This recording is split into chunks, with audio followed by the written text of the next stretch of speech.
So NITI Aayog recent എന്ത് ചെയ്തിട്ടുണ്ടായിരുന്നു? Higher education സംബന്ധിച്ച് ഒരു റിപ്പോർട്ട് റിലീസ് ചെയ്തിട്ടുണ്ടായിരുന്നു. ആ റിപ്പോർട്ടിന്റെ പേരാണ് expanding quality higher education through States and state public university എന്ന് പറയുന്നത്. സോ ഡെഫിനറ്റ്ലി പല സമയത്ത് UPSC എക്സാമിനേഷനിൽ ചോദിച്ചിട്ടുള്ള ഒരു ഏരിയ ആണ് ഈ പറയുന്ന ഹയർ എഡ്യൂക്കേഷൻ സിസ്റ്റം, ഇന്ത്യയിലെ എഡ്യൂക്കേഷൻ സിസ്റ്റം, അതിന്റെ conditions, what we have to improve. So ഇതല്ലാതെ ഇൻ റീസെന്റ് ടൈംസ് ചോദിച്ചിട്ടുള്ളത് ഡിജിറ്റൽ എഡ്യൂക്കേഷനായിട്ട് ബന്ധപ്പെട്ടിട്ടുള്ള ചോദ്യമാണ്. ഓക്കെ, സോ ഡിജിറ്റൽ എഡ്യൂക്കേഷനായിട്ട് ബന്ധപ്പെട്ടിട്ടുള്ള മെയിൻസിന്റെ ചോദ്യം റീസെന്റ് എന്ത് ചെയ്തിട്ടുണ്ടായിരുന്നു? ചോദിച്ചിട്ടുണ്ടായിരുന്നു. ഇതിന്റെ ചാലഞ്ചസ്, അതുപോലെ തന്നെ ഇതിന്റെ ഇമ്പാക്ട് കാര്യങ്ങളൊക്കെ, എസ്പെഷ്യലി നമുക്കറിയാം കോവിഡ് പാൻഡമിക്കിന്റെ ഒരു ആഫ്റ്റർ മെയ്ത്തില് ഇത് ഉണ്ടാക്കിയിട്ടുള്ള ഒരു ചേഞ്ചസ് എന്തായിരുന്നു എന്നുള്ള രൂപത്തിലൊരു ചോദ്യം വന്നിട്ടുണ്ടായിരുന്നു. So especially in recent times ധാരാളം ചേഞ്ചസ് എഡ്യൂക്കേഷൻ സിസ്റ്റത്തിൽ അല്ലെങ്കിൽ എഡ്യൂക്കേഷനുമായിട്ട് ബന്ധപ്പെട്ടുകൊണ്ട് എന്ത് ചെയ്യുന്നുണ്ട്? നമ്മുടെ ഇന്ത്യയിൽ സംഭവിക്കുന്നുണ്ട്. അതിൽ ഏറ്റവും പ്രധാനപ്പെട്ടത് നാഷണൽ എഡ്യൂക്കേഷൻ പോളിസിയാണ്, which has been implemented. So upcoming prelims അല്ലെങ്കിൽ മെയിൻസ് എക്സാമിനേഷനിൽ നാഷണൽ എഡ്യൂക്കേഷൻ പോളിസി അല്ലെങ്കിൽ ഈ പറയുന്ന ഹയർ എഡ്യൂക്കേഷൻ, അതിന്റെ status, what is the condition of the higher education system in India, ഇതായിട്ട് റിഗാർഡ് ചെയ്തുകൊണ്ട് പ്രിലിംസ് ഓർ മെയിൻസ് എക്സാമിനേഷന്റെ ഡെഫിനറ്റ്ലി ക്വസ്റ്റ്യൻസ് എന്ത് ചെയ്യാം? എക്സ്പെക്ട് ചെയ്യാവുന്നതാണ്. Okay, now coming to this Niti Aayog report on the higher education. Okay, it comes under GS paper 3. അതല്ലാതെ GS paper 2ലും അതുപോലെ GS paper 1ലും ഒക്കെ എന്ത് ചെയ്യാം? ഈ ഒരു ചോദ്യം എക്സ്പെക്ട് ചെയ്യാവുന്നതാണ്. ഓക്കെ, സോ കോണ്ടെക്സ്റ്റ് എന്ന് പറയുന്നത് നേരത്തെ പറഞ്ഞ പോലെ തന്നെ എന്ത് ചെയ്തിട്ടുണ്ടായിരുന്നു? NITI Aayog, this body has released a report that is called Expanding Quality Higher Education Through States and State Public Universities. ഈ ഒരു റിപ്പോർട്ട് റിലീസ് ചെയ്തിട്ടുണ്ടായിരുന്നു. അപ്പം ഇതിന്റെ ഏറ്റവും വലിയൊരു ഫൈൻഡിങ്സ് എന്ന് പറയുന്നത് there exists a huge disparity between the states. ഇപ്പൊ തന്നെ നമുക്കറിയാം ഡിഫറെന്റ് സ്റ്റേറ്റ്സിൽ ഓൾറെഡി എക്സിസ്റ്റ് ചെയ്യുന്ന ഒരു കാര്യമാണ് ലിറ്ററസി റേറ്റിലുള്ള ഒരു ഡിഫറൻസ് എന്നൊക്കെ പറയുന്നത്. ബട്ട് അപ്പാർട്ട് ഫ്രം ദാറ്റ്, ഈ ഒരു ഹയർ എഡ്യൂക്കേഷൻ സിസ്റ്റത്തിലും ഇതുപോലെ തന്നെ എന്ത് ചെയ്യുന്നുണ്ട്? ഒരു ഹ്യൂജ് ഡിസ്പാരിറ്റി എക്സിസ്റ്റ് ചെയ്യുന്നുണ്ട്. ഇപ്പൊ say for example like per head expenditure. Okay, അതായത് ഒരു സ്റ്റേറ്റ് പെർ ഹെഡ് സിറ്റിസണിൽ സ്പെൻഡ് ചെയ്യുന്ന എമൗണ്ട്, അതിലെന്ത് ചെയ്യുന്നുണ്ട്? ഹ്യൂജ് ഡിസ്പാരിറ്റി എക്സിസ്റ്റ് ചെയ്യുന്നുണ്ട്. അതുപോലെ തന്നെ ടോട്ടൽ ബഡ്ജറ്റിന്റെ what percentage allocated for the higher education, അതുപോലെ തന്നെ റിസർച്ച് ആൻഡ് എഡ്യൂക്കേഷൻ, ഇതിൽ എത്രത്തോളം എന്ത് ചെയ്യുന്നുണ്ട്? സ്പെൻഡ് ചെയ്യുന്നുണ്ട് എന്നുള്ളത്. എസ്പെഷ്യലി ഇതുമായിട്ട് ബന്ധപ്പെട്ട് ഈ ഒരു റിപ്പോർട്ട് നിങ്ങൾ ഓർത്തു വെക്കേണ്ട ഒരു കാര്യം എന്ന് പറയുന്നത്, ഇവിടെ പറഞ്ഞിരിക്കുന്നത് സ്റ്റേറ്റ്സ് എന്നാണ്. ഓക്കെ, സ്റ്റേറ്റ്സ് എന്നാണ് പറഞ്ഞിരിക്കുന്നത്, and state public university. So definitely ഇവിടുന്ന് വരാവുന്ന ഒരു ചോദ്യമാണ് എഡ്യൂക്കേഷൻ എന്ന് പറയുന്നത് ഏത് ലിസ്റ്റിന്റെ അണ്ടറിലാണ് വരുന്നത് എന്നുള്ളത്. ലൈക്ക് നമുക്കറിയാം ഷെഡ്യൂൾ 7ന്റെ അണ്ടറിൽ എന്ത് ചെയ്യുന്നുണ്ട്? ഡിഫറെന്റ് ലിസ്റ്റുകൾ വരുന്നുണ്ട്. ലൈക്ക് ലിസ്റ്റ് 1, 2, 3, അതായത് union list, state list, concurrent list വരുന്നുണ്ട്. So education comes under which list? Okay, so definitely ഈ ലൈക്ക് ഇതുമായിട്ട് ബന്ധപ്പെട്ടുകൊണ്ട് സ്റ്റേറ്റ്മെന്റ് രൂപത്തിലുള്ള ഒരു ചോദ്യം നിങ്ങൾക്ക് എക്സ്പെക്ട് ചെയ്യാവുന്നതാണ്. Okay, so education comes under the concurrent list. ഇതൊന്ന് ഓർത്ത് വെക്കണം, education comes under the concurrent list ആണ്. Okay, so there exist a huge disparity between this states. Different സ്റ്റേറ്റുകൾ തമ്മിൽ ഈ പറയുന്ന ഡിഫറെന്റ് ആയിട്ടുള്ള പാരാമീറ്റേഴ്സിൽ ഹ്യൂജ് ഡിസ്പാരിറ്റി എക്സിസ്റ്റ് ചെയ്യുന്നുണ്ട് in state wise spending on higher education. Then അതുപോലെ തന്നെ എന്ത് ചെയ്യുന്നുണ്ട്? Like increased public investment especially in the state public universities. So total public investment, അതായത് സ്റ്റേറ്റിന്റെ ബജറ്റിൽ നിന്ന് പബ്ലിക് യൂണിവേഴ്സിറ്റികളിലേക്കുള്ള സ്പെൻഡിങ്ങും എന്താണ്? കമ്പാരറ്റീവ്ലി ലോ ആണ് എന്ന് എന്ത് ചെയ്യുന്നുണ്ട്? ഈ ഒരു ഫൈൻഡിങ്സ് പുറത്തുവിടുന്നുണ്ട്. സോ ഇതായിട്ട് ബന്ധപ്പെട്ടുകൊണ്ട് മേജർ ആയിട്ടുള്ള ഈ ഒരു കാര്യങ്ങൾ നിങ്ങൾ ഓർത്ത് വെക്കണം. ഇതിൽ ഏതെങ്കിലും ഫാക്ടുകളൊക്കെ ചിലപ്പോൾ എന്ത് ചെയ്യാം? UPSC പ്രിലിംസ് എക്സാമിനേഷനിൽ ഡയറക്റ്റ് ആയിട്ട് ചോദ്യം വരാൻ സാധ്യതയുണ്ട്.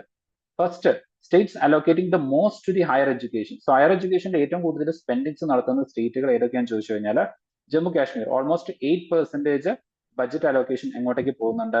ഈ പറയുന്ന higher education. Then comes like Manipur, Meghalaya, Tripura. So ഇവിടെ ഒരു കോമൺ സ്റ്റേറ്റ്മെന്റ് അല്ലെങ്കിൽ ഒരു കോമൺ ആയിട്ടുള്ള ഒരു observation that you can make is that north eastern states is comparatively spending more on higher education compared to the mainland India. Okay, like Manipur, Meghalaya, Tripura. Okay, they all spends like more than 6%, which is like considerably good amount. Then state with the lowest higher education expenditure, ഏറ്റവും കുറവ് percentage of the gross state GDP. Okay, അതിൽ ഏറ്റവും important വരുന്നത് ഒന്ന് തെലങ്കാനയാണ്, രണ്ടാമത്തത് ഗുജറാത്ത് ആണ്, third one is like Rajasthan. Okay, so ഇവിടെയും കാണാവുന്ന ഒരു ട്രെൻഡ് എന്ന് പറയുന്നത് വെസ്റ്റേൺ സ്റ്റേറ്റുകളായിട്ടുള്ള ഗുജറാത്ത് അതുപോലെ തന്നെ Rajasthan, these States R spending like very less on the education, especially on the higher education. Then state with highest higher education budget, that is in absolute term. Okay, definitely Maharashtra ആയിരിക്കും. So we know Maharashtra is one of the richest state in India. So അതുകൊണ്ട് തന്നെ ഏറ്റവും കൂടുതൽ in absolute term amount ഏറ്റവും കൂടുതൽ spend ചെയ്യുന്നത് മഹാരാഷ്ട്ര ആയിരിക്കും. Then comes like Bihar, then comes like Tamil Nadu, because these are the most populated states also in India. Okay, ഇന്ത്യയിൽ ഏറ്റവും കൂടുതൽ പോപ്പുലേറ്റഡ് ആയിട്ടുള്ള സ്റ്റേറ്റുകൾ എന്ന് പറയുന്നതാണ് മഹാരാഷ്ട്ര, ബീഹാർ, തമിഴ്നാട് എന്നൊക്കെ പറയുന്നത്. Okay, apart from like UP, these are the largest populated states also. So അതുകൊണ്ട് തന്നെ അവിടുത്തെ ടോട്ടൽ എക്സ്പെൻഡിച്ചർ അതെന്തായിരിക്കും, കൂടുതലായിരിക്കും. Then state with the lowest higher education budget in absolute term, Sikkim. Then like Arunachal Pradesh, Nagaland. Okay, ഇവിടെ absolute ടേമിൽ amount കുറവാണെങ്കിൽ പോലും അതിന്റെ percentage vice നോക്കുന്ന സമയത്തും അതുപോലെ തന്നെ പെർ ക്യാപിറ്റ വൈസ് നോക്കുന്ന സമയത്തും they are comparatively well performing States ആണ്. ഓക്കെ, അബ്സല്യൂട്ട് ടേംസ് കാരണം ഈ സ്റ്റേറ്റിലൊക്കെ ഉള്ള പോപ്പുലേഷൻ എന്താണ്, വളരെ കുറവാണ്. ഓക്കെ, സോ അതുകൊണ്ടാണ് എന്ത് ചെയ്യുന്നത്, ഈ സ്റ്റേറ്റ്സിൽ ഈ രൂപത്തില് low absolute terms of spending for the education കുറയാനുള്ള ഒരു കാരണം എന്ന് പറയുന്നത്. Then growth in per youth spending. Okay, അതായത് total budget divided by youth in education category അല്ലെങ്കിൽ യൂത്ത് അണ്ടർഗോയിങ് എഡ്യൂക്കേഷൻ. അതായത് ഫോർ എക്സാമ്പിൾ ലൈക്ക് ഈ പറയുന്ന 18 to like 25. ഓക്കെ, സോ ഇങ്ങനെ ഒരു ഏജ് കാറ്റഗറി നമ്മൾ എടുക്കുകയാണെന്നുണ്ടെങ്കിൽ ആ ഒരു spending, that is total budget allocation divided by ഈ ഒരു യൂത്ത് കാറ്റഗറി എന്ന് പറയുന്നത്, അത് എത്രയാണെന്ന് ചോദിച്ചു കഴിഞ്ഞാൽ there is a like growth in per youth spending on the higher education increased from 2000 around like 2174 crore in 2005-06 to 4000 crore and the increase in that with widening disparity among the state. So per youth spending, sorry, not in crores, this is in rupees itself. So 2000 to like 4000 increase was there, but even though there is like a considerable increase from 2000 to like 4000 increase was there, but the disparity is like increasing. This is like the national average that we are saying, but there exists like the disparity in states. That is the most concerning factor over here. Then state with a consistently high per youth spending are like Kerala, Tamil Nadu, Maharashtra, Andhra Pradesh and Telangana. So obviously southern states are performing high over here. That is per youth spending. If you are considering it, southern states are spending more, or like they are the well performing states. Then states lagging in higher education investment are like Rajasthan, Punjab, Chhattisgarh. So here you can like observe one thing, Rajasthan, Punjab, Chhattisgarh. Like apart from Chhattisgarh, these two states are like northwestern states, Rajasthan and Punjab. So they are lagging in the higher education investment. Okay, so your observation അതുപോലെ തന്നെ ട്രെൻഡും you have to keep it, because അത് statement type questions ആയിട്ട് വരാൻ high chance അല്ലെങ്കിൽ high probability ഉള്ള ഒരു area ആണ്. Okay, now അതിന്റെ ഒരു പിക്ടോഗ്രാഫിക് ആയിട്ട് എന്ത് ചെയ്തിട്ടുണ്ട്, ഇവിടെ കൊടുത്തിട്ടുണ്ട്. Just you have to go through this. Like the states with the lowest budget in absolute term, Sikkim, Arunachal Pradesh, like Nagaland. Then state lagging in investment, Rajasthan, Punjab and Chhattisgarh. This is what we have discussed last. Then state allocating the most to the higher education, Jammu Kashmir, Manipur, Meghalaya, Tripura. So ഇവിടെയാണ് നമ്മൾ പറഞ്ഞിട്ടുണ്ടായിരുന്നത് north eastern States, they are performing comparatively better. Then state with the lowest expenditure, Telangana, Gujarat and Rajasthan. Then growth per youth spending. So here absolute terms നിങ്ങളൊന്ന് ഓർത്ത് വെക്കുക, like from 2000 it has increased into 4000 in the last 15 years. Okay, so in the last 15 years, 2005 to like 2020, in last 15 years the total per youth spending for the higher education has been doubled. Okay, so these are the observations that you can make. Now അടുത്തത് ഈ ഒരു റിപ്പോർട്ടിലെ key recommendations എന്തൊക്കെയാണെന്നുള്ളത്, this you can use with respect to the means answers. നിങ്ങൾ എന്ത് ചെയ്യണം, recommendations and suggestions കൊടുക്കണം. there you can use this. First, enhancing quality education and research. അതിൽ ഷോർട്ട് ടേം മെഷേഴ്സ് ആയിട്ട് കൊടുത്തിട്ടുണ്ട്. So every recommendation they have included this like short term, അതുപോലെ തന്നെ like ഒരു medium term, like mid term, then like a long term. So നമ്മുടെ ഒരു mains answer writing അപ്രോച്ചിലേക്ക് നമുക്ക് എന്തെങ്കിലും ഒരു സജഷൻസ് ഒക്കെ കൊടുക്കുന്നുണ്ടെങ്കിൽ ഇതേപോലെ ഒരു ഷോർട്ട് ടേം, എസ്പെഷ്യലി എത്തിക്സ് ആൻസേഴ്സിലൊക്കെ ഇപ്പൊ വരുന്ന സമയത്ത് നിങ്ങൾക്ക് ഷോർട്ട് ടേം ഇമ്മീഡിയറ്റ്ലി നിങ്ങൾ എന്ത് തരത്തിലുള്ള ഒരു എഫേർട്ട് ആയിരിക്കും നിങ്ങളുടെ ഭാഗത്തു നിന്ന് ഉണ്ടാവുക, അല്ലെങ്കിൽ എന്തൊക്കെ മെഷേഴ്സ് ആയിരിക്കും നിങ്ങൾ സ്വീകരിക്കുന്നത്, ദാൻ ലൈക്ക് ലോങ് ടേമിൽ എന്തൊക്കെയായിരിക്കും എടുക്കുക. സോ ഇത് സെപ്പറേറ്റ് ആയിട്ട് നിങ്ങൾ എത്തിക്സ് ആൻസേഴ്സിലൊക്കെ കൊടുക്കുന്ന സമയത്ത് that will increase the chances of getting marks. Okay, so here the short term measures include develop a national research policy aligned with the Anusandhan National Research Foundation. Okay, this you have to note, Anusandhan National Research Foundation. Then comes like establish research hubs and patent cells in state public universities itself. നമുക്കറിയാം ഇന്ത്യയിലെ patent registration എന്ന് പറയുന്നത് patent filing is like actually high. വേൾഡിലെ തന്നെ top 5 countries എടുത്തു കഴിഞ്ഞാൽ അതിൽ India വരുന്നുണ്ട്, number of patents filed. But the number of patents that we are getting is like very low. Okay, it is because of like the quality issues there. Okay, so അതേപോലെ തന്നെ എന്ത് വരുന്നുണ്ട്, റിസർച്ചിന്റെ area എടുത്ത് നോക്കിക്കഴിഞ്ഞാൽ four example like നമ്മുടെ ഒരു globally accepted ആയിട്ടുള്ള standards like Nobel prize. Okay, so the Nobel laureates അല്ലെങ്കിൽ നൊബേൽ പ്രൈസ് ഒക്കെ വിൻ ചെയ്തിട്ടുള്ള റിസർച്ച് സ്കോളേഴ്സ് എന്ന് പറയുന്നത് ഇന്ത്യയിൽ is like very less. So considering that, we have to spend or we have to focus on the research as well as like the patent cells, because this too leads to monetize our education, or like we can commercialize the knowledge system. Okay, we have to focus on that particular aspect also. Then create a curated list of high quality journals in STEM and non-STEM field.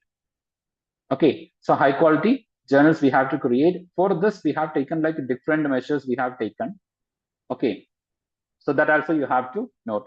Then implement performance based incentives for the faculty research. Then expand student faculty research pairing program and mentorship initiative. Then increase funding for postdoctoral fellowship, particularly for the women. Okay, so like last time when we were discussing the society class, I told you like STEMinization, one term was there, STEMinization or STEMinism, because the woman representation in STEM field, science, technology, engineering and medicine is like actually very low. So we have to increase the woman participation over here, and you can use the terms like STEMinism over here. Okay, now for the medium term, what they recommend is that establish a research and development advisory committee and incubation centers for research commercialization. So this is important, research commercialization. So if you want to generate, or actually like what happens is that research and development is not a remunerative career in India. If someone is like getting into the research, they are not getting enough benefit out of it. Okay, so ആരെങ്കിലും research and ഡെവലപ്മെന്റിന്റെ ഈ ഒരു career എടുക്കുന്നുണ്ടെങ്കിൽ പോലും അവർക്കൊരു sustainable ആയിട്ടുള്ള ഒരു income generate ചെയ്യാൻ വേണ്ടിയിട്ട് ഇവിടുന്ന് പറ്റുന്നില്ല. First of all like they are not able to generate enough patents. And the second is like if this patent on this research and development findings they have to be like commercialise. അത് commercially നമ്മൾ utilise ചെയ്യുന്ന സമയത്ത് മാത്രമാണ് നമുക്ക് അതിൽ നിന്ന് ഒരു income അല്ലെങ്കിൽ ഒരു പ്രോഫിറ്റ് ഒക്കെ ജനറേറ്റ് ചെയ്യാൻ വേണ്ടിയിട്ടും റിസർച്ച് ആൻഡ് ഡെവലപ്മെന്റിനെ ഒരു ഗ്ലാമറസ് കരിയർ ആയിട്ട് നമുക്ക് ഡെവലപ്പ് ചെയ്ത് എടുക്കാനും പറ്റുന്നുള്ളൂ. But this is not happening in India. That is also one challenge. Okay, so this research commercialization has to happen. For that, what we have to do, we have to establish a research and development advisory committee and incubation centers. So this incubation centers helps to like test, okay, help to test any of the findings. So that is the purpose of the incubation centers. You may have heard about this incubation centers when we discussed about the MSME. So MSME സെക്ടേഴ്സിന് വേണ്ടിയിട്ട് നമ്മൾ എന്ത് ചെയ്യാറുണ്ട്, incubation centres ഒക്കെ നമ്മൾ എന്ത് ചെയ്യാറുണ്ട്, establish ചെയ്യാറുണ്ട്. Okay, then promote state public university consortia among the for sharing the best practices and the innovation. So this sharing of the information has to happen between the universities, state public universities as well as like the national public university and the private universities. Okay, the best practices has to be shared. Then strengthen the humanities research collaboration with other institutions. So in order to support this, you can see that in recent times, different like science and technology institutions, the premier institutions like IITs, like NITs, they all have introduced various humanities course. നമ്മുടെ premier ആയിട്ടുള്ള like science and technology അല്ലെങ്കിൽ ഈ stem ഫീൽഡുമായിട്ട് ബന്ധപ്പെട്ട് വരുന്ന ഏരിയാസിലെ അല്ലെങ്കിൽ ഇത്തരം ഇൻസ്റ്റിറ്റ്യൂഷൻസിന് ഒരു humanity touch അല്ലെങ്കിൽ ഈ പറയുന്ന ആർട്ട് സബ്ജക്റ്റിലുള്ള ആ ഒരു ടച്ച് ഇല്ല എന്ന് പറയുന്നത് ഒരു മേജർ ചാലഞ്ച് ആണ്. നമുക്കറിയാം, ഒരു ഇന്റർ ഡിസിപ്ലിനറി എഡ്യൂക്കേഷൻ അല്ലെങ്കിൽ ഒരു ഇന്റർ ഡിസിപ്ലിനറി ആയിട്ടുള്ള ഒരു കരിയർ ഗ്രോത്ത് നമുക്ക് കൊടുക്കണമെന്നുണ്ടെങ്കിൽ, ഒരു റിസർച്ച് ആൻഡ് ഡെവലപ്മെന്റ് ഈ ഒരു ഫീൽഡ് നമുക്ക് ഡെവലപ്പ് ചെയ്തെടുക്കണം എന്നുണ്ടെങ്കിൽ definitely this STEM subjects has to be clubbed with humanities. Okay, so for that purpose, we have to strengthen humanities research collaboration with other institutions. Okay, so inter-institutional collaboration has to happen. Then for the long term, develop center of excellence in state public universities to address the regional challenges. Okay, center of excellence we have like deemed university concept is there. Okay, deemed university concepts are there. But apart from this deemed university concept, we have to come up with the centers of excellence, because ഈ deemed university കൺസെപ്റ്റിലേക്ക് വരുന്ന സമയത്ത് ഒരു entire യൂണിവേഴ്സിറ്റിയിലേക്കാണ് നമ്മൾ എന്ത് ചെയ്യുന്നത്, like focus ചെയ്യുന്നത്. So അങ്ങനെ വരുന്ന സമയത്ത് ഹ്യൂജ് സ്പെൻഡിങ് അല്ലെങ്കിൽ financial expenditure is like very huge. എന്നാൽ അതേസമയം സെന്റർ ഓഫ് എക്സലൻസ് എന്ന് പറയുന്ന സമയത്ത് we will be focusing like particular stream, ഏതെങ്കിലും ഒരു സ്ട്രീമിൽ ഒക്കെ ആയിരിക്കും നമ്മൾ എന്ത് ചെയ്യുന്നത്, ഫോക്കസ് ചെയ്യുന്നത്. So that we can establish in different regional, like in different region, so that we can address the regional challenges. Okay, so ഇതും കൂടെ ജസ്റ്റ് എന്ത് ചെയ്യണം, ജസ്റ്റ് ഒന്ന് ഓർത്ത് വെക്കുക. ദെൻ അടുത്തത് increase funding for the fundamental research to attract students from India and abroad. So we know that fundamental ആയിട്ടുള്ള ചില areas ഉണ്ട് where we have to like conduct the research. So for example, like farming or like agriculture. There are like different challenges faced by the farming community in India. So we have to focus on this. We have to address different challenges that they are facing. Okay, then there are like social issues. So for example, like sanitation, then like water stress. Okay, so this fundamental area also should get enough attention. Apart from that, if you consider the like emerging areas like the AI, robotics, okay, nanotechnology, so ഇതുപോലുള്ള areas നമ്മൾ consider ചെയ്യാണ് എന്നുണ്ടെങ്കിൽ we have like international collaborations are happening. So for example, like recently Modi അതുപോലെ തന്നെ Trump ഇവരുടെ മീറ്റിംഗിൽ എന്ത് ചെയ്തിട്ടുണ്ടായിരുന്നു, we have like agreed to collaborate on research and development of AI, അതുപോലെ തന്നെ like robotics. അതുപോലെ നമ്മുടെ കഴിഞ്ഞ ക്ലാസ്സിൽ നമ്മൾ പറഞ്ഞിട്ടുണ്ടായിരുന്നു India and France were collaborating on this advanced technologies. So this is happening like everywhere, between like different countries, between the different institutions across the globe. This is happening, but there is not enough funding and research that is happening with respect to the fundamental problems like this water crisis or the water stress, then also like agriculture, like productivity, then even like climate change. അപ്പോൾ ഇത്തരത്തിലുള്ള ഏരിയാസിലും കൂടെ നമ്മൾ എന്ത് ചെയ്യണം, we have to focus more. Then next is like improving pedagogy and the curriculum. You know that our most of the curriculum that still we are following is like obsolete. Okay, it is outdated because it is not undergoing the changes with respect to time. ഇപ്പൊ നമ്മൾ നോക്കുകയാണെന്നുണ്ടെങ്കിൽ the world is changing very fast. The world is changing very fast. But ഇതിനനുസരിച്ചിട്ട് നമ്മുടെ ഒരു higher education ആയിക്കോട്ടെ, അതുപോലെ തന്നെ like നമ്മുടെ ഈവൻ സ്കൂൾ കരിക്കുലം ആയിക്കോട്ടെ, അത് നമ്മൾ എന്ത് ചെയ്യുന്നില്ല, അപ്ഡേറ്റ് ചെയ്യുന്നില്ല. ഈവൻ നമ്മുടെ ഇപ്പോഴത്തെ 10ാം ക്ലാസ്സിലെയും അതുപോലെ തന്നെ എന്താ പറയാ ബേസിക് ആയിട്ടുള്ള അവിടുത്തെ ഒരു സയൻസ് ആൻഡ് ടെക്നോളജി ബുക്സ് എടുത്ത് നോക്കിക്കഴിഞ്ഞാൽ അവിടെ ഇപ്പോഴും നമ്മുടെ കമ്പ്യൂട്ടറിന്റെ ബേസിക്സ് മാത്രമേ പഠിപ്പിക്കുന്നുള്ളൂ. ഒരു കോഡിങ് അല്ലെങ്കിൽ അതിന്റെ ഒരു higher levels of technological education is not being provided. അപ്പൊ ഇന്നത്തെ കാലത്ത് കോഡിങ് അതുപോലെ like artificial intelligence, this are the new normals. അപ്പൊ ഈ ഒരു ന്യൂ നോർമൽ, ഈ ഒരു ന്യൂ ടെക്നോളജിക്കൽ ചേഞ്ച് കൺസിഡർ ചെയ്തുകൊണ്ട് we have to develop. Okay, we have to change or improve the pedagogy and the curriculum system as well as the education system. Okay, so idinu vendit endu cheyanam, we have to establish curriculum review committee to update syllabi based on the industry needs. Okay, so how industry and the society is changing, accordingly we have to introduce the curriculum and we have to review and revise it periodically. A periodic review of the curriculum has to happen. Periodic review of the curriculum has to happen. Then implement a teaching quality evaluation framework for faculty. So this is also one major challenge, that is the teaching quality. ഇപ്പൊ നമുക്കറിയാം പലപ്പോഴും private സ്കൂളുകളിൽ ആളുകൾ കൂടുന്നതിനുള്ള കാരണം, അല്ലെങ്കിൽ public school അല്ലെങ്കിൽ സർക്കാർ സ്കൂളുകളിലേക്ക്, ഗവൺമെന്റ് സ്കൂളുകളിലേക്ക് കുട്ടികളെ ചേർക്കാത്തതിനുള്ള ഒരു കാരണം എന്ന് പറയുന്നത് ഈ teaching quality is very less. അപ്പൊ അത് അഡ്രസ് ചെയ്യണം.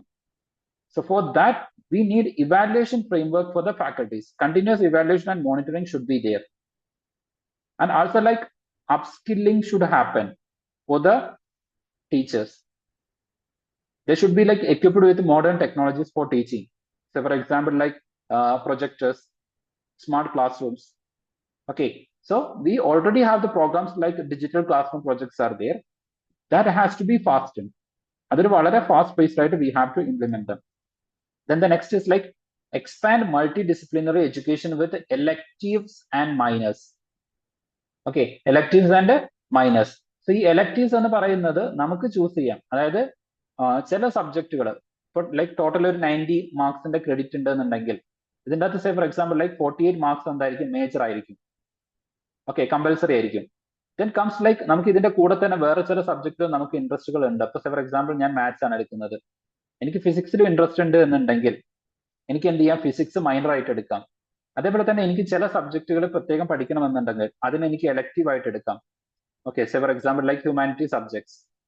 സോ ഇങ്ങനെ വരുന്ന സമയത്ത് ഒരു ഇന്റർ ഡിസിപ്ലിനറി അല്ലെങ്കിൽ ഒരു മൾട്ടി ഡിസിപ്ലിനറി എഡ്യൂക്കേഷൻ സിസ്റ്റം നമുക്ക് എന്ത് ചെയ്യാൻ വേണ്ടിയിട്ട് പറ്റും, എക്സ്പാൻഡ് ചെയ്യാൻ വേണ്ടിയിട്ട് പറ്റും. ഇപ്പൊ നിങ്ങൾ ഇഗ്നോയിലൊക്കെ BA അല്ലെങ്കിൽ MA അതല്ലെങ്കിൽ ലൈക്ക് ഗ്രാജുവേഷൻ ഒക്കെ എടുക്കാൻ വേണ്ടിയിട്ട് നോക്കുകയാണെന്നുണ്ടെങ്കിൽ you can see this system over there. So this is nothing new, but we have to formalize it. Okay, then comes like integrate holistic education. So for example like environment, human values, global citizenship into courses.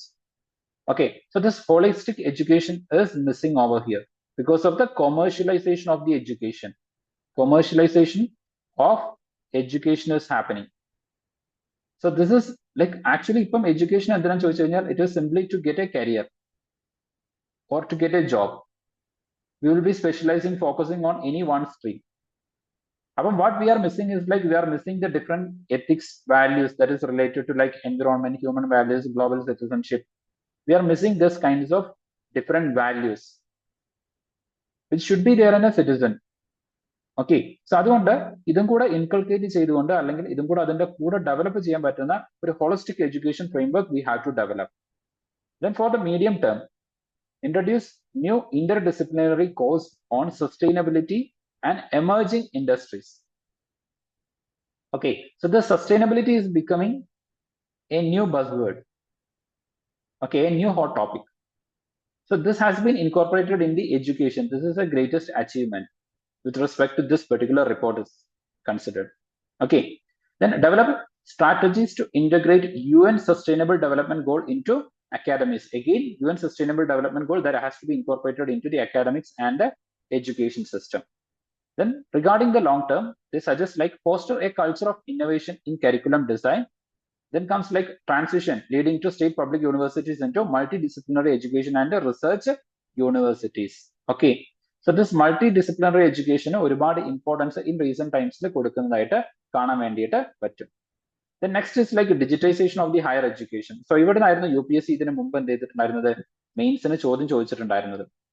Okay, so short term measures ആയിട്ട് കൊടുക്കുന്നത് upgrade IT infrastructure and provide a high speed internet across the state public universities. Okay, so it shows that still most of the education institutions, even the higher educations, are not digitized or digitalized.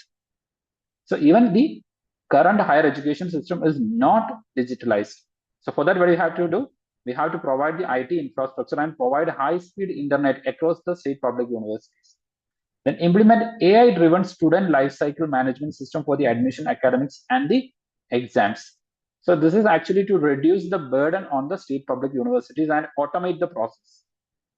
Automate the entire admission or the academic process.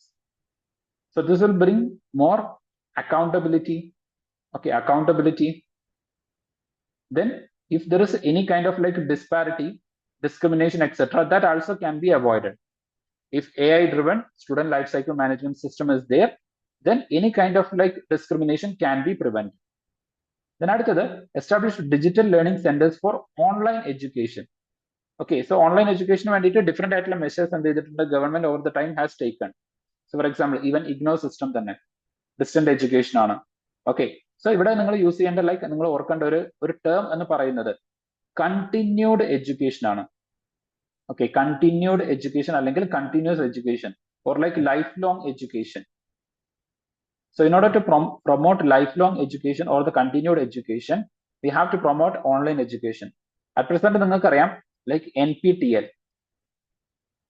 Okay, so ഇത് എന്ത് ചെയ്യുന്നുണ്ട്, online കണ്ടന്റുകൾ പലപ്പോഴും provide ചെയ്യുന്നുണ്ട്. അതേപോലെ തന്നെ എന്ത് ചെയ്യുന്നുണ്ട്, mock massive open online courses. They are also providing like online content or the opportunity for the online education. Then there are like portals like Swayam portals are there. Okay, so ഇതൊക്കെ എന്ത് ചെയ്യുന്നുണ്ട്, online എഡ്യൂക്കേഷനെ promote ചെയ്യാൻ വേണ്ടിയിട്ടാണ്. Then for the medium term, provide technical support staff and affordable devices for underprivileged students. ഇത് എന്തുകൊണ്ടാണ്, because in recent times there happens like digital disparity. Okay, or the digital divide is there. So അത് like avoid ചെയ്യാൻ വേണ്ടിയിട്ട് ഇപ്പൊ നമ്മുടെ Covid ഉണ്ടായ സമയത്തും പലപ്പോഴും ഈ പറയുന്ന ലോവർ കാറ്റഗറിയിൽ നിന്ന് വരുന്ന അല്ലെങ്കിൽ എക്കണോമിക്കലി അല്ലെങ്കിൽ സോഷ്യലി ബാക്ക്വേർഡ് ആയിട്ടുള്ള സ്റ്റുഡൻസിന് ഇത് എടുക്കാൻ പറ്റാത്തതിന്റെ ഒരു കാരണം എന്താണെന്ന് വെച്ച് കഴിഞ്ഞാൽ they cannot afford the digital technologies. They cannot afford the digital technologies. So for that, we have to provide them technical support and also like affordable devices to the underprivileged or students from the backward classes. Then train faculty and students in digital literacy and online teaching methods. Okay, so that we can promote the online education further. Then long term like വരുന്ന സമയത്ത് collaborate with the technological companies or the tech companies to develop advanced digital learning solutions. Then foster global partnership for research and capacity building in digital education. So these are the different measures we can take with respect to digital education or promoting the digital higher education system. ഇനി ഇവിടേക്ക് വരുന്ന സമയത്ത് ഇതിലെ UPSC 2020 ചോദിച്ചിട്ടുള്ള ചോദ്യം ഇതായിരുന്നു, how have digital initiatives in India contributed to the functioning of the education system in country? Okay, contributed to the functioning of the education system in the country. ഇപ്പൊ നമ്മൾ പറഞ്ഞിട്ടുണ്ടായിരുന്നു ഫംഗ്ഷനിങ് ആണ് ചോദിച്ചിരിക്കുന്നത്. സോ ഫംഗ്ഷനിങ്ങിന്റെ ലൈക്ക് ഡിഫറെന്റ് കാര്യങ്ങൾ നിങ്ങൾക്ക് include ചെയ്യാം. നമ്മൾ ഇത് ഇപ്പം തൊട്ട് മുമ്പ് ഡിസ്കസ് ചെയ്തിട്ടുള്ള AI driven learning management system, AI based learning management system to streamline the process of like academic registration, like admission, everything. Okay, for the life cycle management of the students. This is something we have discussed just now. അപ്പം ഈ education സിസ്റ്റത്തിന്റെ ഫംഗ്ഷനിങ്ങിനെ entirely change ചെയ്യാൻ വേണ്ടിയിട്ട് ഈ പറയുന്ന digital initiative ഇത്തരത്തിലുള്ള technology നിങ്ങൾക്ക് use ചെയ്യാം. അതേപോലെ തന്നെ എന്ത് ചെയ്യാൻ വേണ്ടിയിട്ട് പറ്റുന്നുണ്ട്, ഈ പറയുന്ന മാസീവ് ഓപ്പൺ ഓൺലൈൻ കോഴ്സസ്, സ്വയം പ്ലാറ്റ്ഫോംസ്, ഇതിനൊക്കെ പോസിബിൾ ആയിട്ടുള്ള ഏതാണ്, അല്ലെങ്കിൽ this all become possible because of the digital initiatives or the digital technologies. Okay, so you can bring like different such kinds of examples. Even for the teaching training, okay, teachers training, online teaching training practices can be implemented using the digital technologies. Then like virtual classrooms, smart classrooms. Okay, this all we can establish. So how have digital initiatives have contributed to the functioning of the education system? In the year chodyathinu you can use the different examples that we have discussed till now. Okay, then internationalization of the higher education system. ഇതും ഒരു possible ആയിട്ടുള്ള ഒരു area ആണ് UPSC ചോദിക്കാൻ വേണ്ടിയിട്ട്. Internationalisation of the higher education system. ഇതിൽ രണ്ട് dimensions നിങ്ങൾ അഡ്രസ് ചെയ്യണം. ഓക്കെ, ഒന്നാമത്തെ ഡയമെൻഷൻ എന്ന് പറയുന്നത് ലൈക്ക് എക്സ്പോർട്ടിങ് എന്ന് വെച്ച് കഴിഞ്ഞാൽ ഇന്ത്യൻ എഡ്യൂക്കേഷൻ സിസ്റ്റത്തിന് നമ്മൾ എന്ത് ചെയ്യുന്നുണ്ട്, ഗ്ലോബലൈസ് ചെയ്യുന്നു. We are globalising Indian education system. ഇതിന് എക്സാമ്പിൾ ആണ് എന്തെന്ന് പറയുന്നത്, Indian IIT, like IIT Delhi is opening its off campus in Dubai or in UAE. Okay, so we are exporting or like we are globalizing our education institutions. രണ്ടാമത്തെന്ന് പറയുന്നത് globally renowned ആയിട്ടുള്ള education ഇൻസ്റ്റിറ്റ്യൂഷൻസിന് എന്ത് ചെയ്യാം, നമ്മൾ ഇന്ത്യയിലേക്ക് കൊണ്ടുവരാം. Okay, that is like global corporation. Okay, global corporation. So globally renowned ആയിട്ടുള്ള യൂണിവേഴ്സിറ്റീനെ ഇന്ത്യയിലേക്ക് കൊണ്ടുവരാം. ഇത് നമ്മുടെ നാഷണൽ എഡ്യൂക്കേഷൻ പോളിസിയിൽ മെൻഷൻ ചെയ്തിട്ടുള്ള ഒരു കാര്യമാണ്. സോ ഇതും ഈ ഒരു ഡയമെൻഷനിൽ വരുന്നതാണ്. Internationalisation of the higher education എന്ന് പറയുന്നതിൽ ഈ രണ്ട് ഡയമെൻഷൻ നിങ്ങൾ അഡ്രസ് ചെയ്യണം. ഓക്കെ, സോ ഈ പറയുന്ന ഗ്ലോബൽ ഇൻവെസ്റ്റ്മെന്റ് അല്ലെങ്കിൽ ഈ പറയുന്ന പോലെ ഗ്ലോബലി റിനൗണ്ട് ആയിട്ടുള്ള പ്രൈവറ്റ് യൂണിവേഴ്സിറ്റീസ് വരുന്ന സമയത്ത് high quality education we will get. പിന്നെ എന്തുകൊണ്ട് ഇത് ഫെർദർ ഇമ്പോർട്ടൻസിൽ വരുന്നു എന്ന് ചോദിച്ചു കഴിഞ്ഞാൽ ഈ റീസെന്റ് ടൈംസിൽ എസ്പെഷ്യലി റിഗാർഡിങ് കേരളയായിട്ട് ബന്ധപ്പെട്ടുകൊണ്ട് ഈ പറയുന്ന പ്രൈവറ്റ് യൂണിവേഴ്സിറ്റിയുമായിട്ട് ബന്ധപ്പെട്ടുള്ള ഒരു കോൺട്രവേഴ്സി ഓൾറെഡി എന്ത് ചെയ്യുന്നുണ്ട്, ഇപ്പം ഓൺ ഗോയിങ് ആണ്. അത് ഈവൻ ദ ഹിന്ദു പോലെയുള്ള റിപ്പോർട്ട്സ് അല്ലെങ്കിൽ ന്യൂസ് പേപ്പേഴ്സ് എന്ത് ചെയ്തിട്ടുണ്ട്, റിപ്പോർട്ട് ചെയ്തിട്ടുണ്ട്. So it also has got the national attention. So there is a high possibility that internationalisation of the higher education, regarding this you can expect some question in the mains examination. അത് പറയാനുള്ള ഒരു കാരണം എന്ന് വെച്ച് കഴിഞ്ഞാൽ ഈ ഒരു report തന്നെ നമ്മൾ തുടങ്ങിയ സമയത്ത് പറഞ്ഞിട്ടുണ്ടായിരുന്നു, ഇത് സ്റ്റേറ്റ്സിലെ ഹയർ എഡ്യൂക്കേഷൻ സ്പെൻഡിങ്ങിനെ കുറിച്ചിട്ടുള്ള റിപ്പോർട്ടാണ്. നീതി ആയോഗ് അതിനെ കുറിച്ചിട്ട് ഒരു റിപ്പോർട്ട് പുറപ്പെടുവിച്ചിട്ടുണ്ട്. ഇപ്പൊ കേരളം എന്ത് ചെയ്യുന്നുണ്ട്, ഈ പറയുന്ന ഇന്റർനാഷണലൈസേഷന് വേണ്ടിയിട്ട് എന്ത് ചെയ്യുന്നുണ്ട്, ഇനീഷ്യേറ്റീവ്സ് എടുക്കുന്നുണ്ട്. ഈവൻ ഇന്ത്യൻ ഗവൺമെന്റ് എന്ത് ചെയ്യുന്നുണ്ട്, ഇത് പ്രൊമോട്ട് ചെയ്യാൻ വേണ്ടിയിട്ട് നോക്കുന്നുണ്ട്. ഇന്ത്യൻ യൂണിവേഴ്സിറ്റിക്ക് ഒരു ഗ്ലോബൽ അറ്റൻഷൻ കിട്ടാൻ വേണ്ടിയിട്ട് നോക്കുന്നുണ്ട്. സോ ഇങ്ങനെയൊക്കെ നമ്മൾ കൺസിഡർ ചെയ്യുമ്പോൾ in recent times a lot of changes is happening with respect to this particular thing. So there is a high possibility that UPSC may ask question. Then short ടേമിലേക്ക് ഇതിന് എന്തൊക്കെ ചെയ്യാം എന്ന് ചോദിച്ചു കഴിഞ്ഞാൽ, improve infrastructure for international students in leading state public universities. അതായത് certain percentage of the seats we can reserve. Okay, certain percentage of the seats we can reserve for the international students. Then offer scholarship for foreign students and faculty exchange program. So students and faculty exchange program we can conduct. Okay, we can conduct students and faculty exchange program. ഇതുപോലുള്ള different സ്കോളർഷിപ്പുകളെ കുറിച്ച് നിങ്ങൾ കേട്ടിട്ടുണ്ടായിരിക്കും. For example like Australia, USA, ഇതുപോലുള്ള different countries എന്ത് ചെയ്യുന്നുണ്ട്, even like middle east countries, for example like Saudi, they are providing scholarship to the Indian students. The same way, we have to provide scholarship to the foreign students to attract them to invest in India for their higher education. Then അടുത്തത് standardized curriculum to match global standards. So globally എന്ത് ചെയ്തിട്ടുണ്ട്, new courses they are added. പക്ഷെ അതൊന്നും ഇപ്പോഴും നമ്മൾ എന്ത് ചെയ്തിട്ടില്ല, ഇന്ത്യയിലേക്ക് നമ്മൾ അതിനെ അഡോപ്റ്റ് ചെയ്തിട്ടില്ല. ഇപ്പൊ ലൈക്ക് AI ബേസ്ഡ് ഒക്കെ ചെയ്തിട്ടുള്ള ഡിഫറെന്റ് ആയിട്ടുള്ള പുതിയ പുതിയ കോഴ്സസ്. ഇപ്പൊ MIT ഒക്കെ നമ്മൾ എടുത്തു കഴിഞ്ഞാൽ ഓരോ വർഷവും അവിടെ എന്ത് ചെയ്യുന്നുണ്ട്, പുതിയ ടൈപ്പ് ഓഫ് കോഴ്സസ് ആഡ് ചെയ്യുന്നുണ്ട്, അല്ലെങ്കിൽ എക്സിസ്റ്റിംഗ് കോഴ്സസിന്റെ കരിക്കുലംസ് അവർ എന്ത് ചെയ്യുന്നുണ്ട്, ചേഞ്ച് ചെയ്യുന്നുണ്ട് to meet the industry standards. So നമ്മൾ ഇവിടെ എന്ത് ചെയ്യണം, we have to standardise our curriculum to match the global standards, അല്ലെങ്കിൽ ഗ്ലോബൽ ഡിമാൻഡുമായിട്ട് മാച്ച് ചെയ്യുന്ന രൂപത്തിലേക്ക് നമ്മൾ എന്ത് ചെയ്യണം, we have to improve it. Then develop outreach program to attract Indian researchers from abroad. Okay, so outreach program we have to conduct like the reaching out programs to attract the Indian researchers from the abroad. നമുക്കറിയാം ഒരുപാട് Indian researchers എന്ത് ചെയ്തിട്ടുണ്ട്, they have migrated into the other countries. അതിന് different ആയിട്ടുള്ള reasons ഉണ്ട്. We call this as like brain drain. We are like losing the best brains. അപ്പൊ ഈ ഒരു brain drain കാരണം a lot of Indian researchers are now presently practicing and they are like completing their higher education in the other foreign countries. So we have to attract them.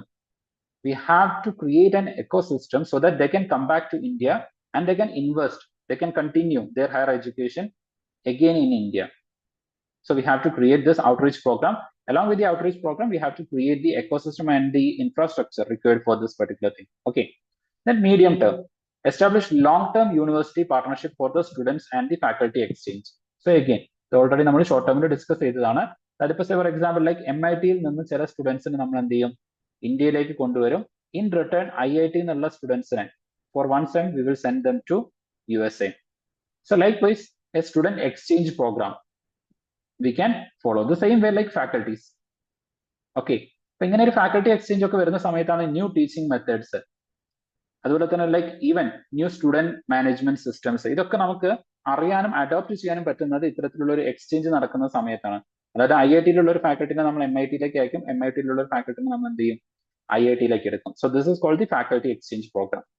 Then for the long term, enhance global ranking and reporting of the leading state public universities through research and collaboration. Okay, so enhance the global ranking and reputation of the leading state public universities. So ഇവിടെയൊക്കെ discuss ചെയ്യുന്നത് state public യൂണിവേഴ്സിറ്റീസിന്റെ കാര്യമാണ്. നമ്മൾ consider ചെയ്യുകയാണെന്നുണ്ടെങ്കിൽ അവിടെ national universities are there. So for example, like IIT, IIM, IISc. Okay, so even like NITs.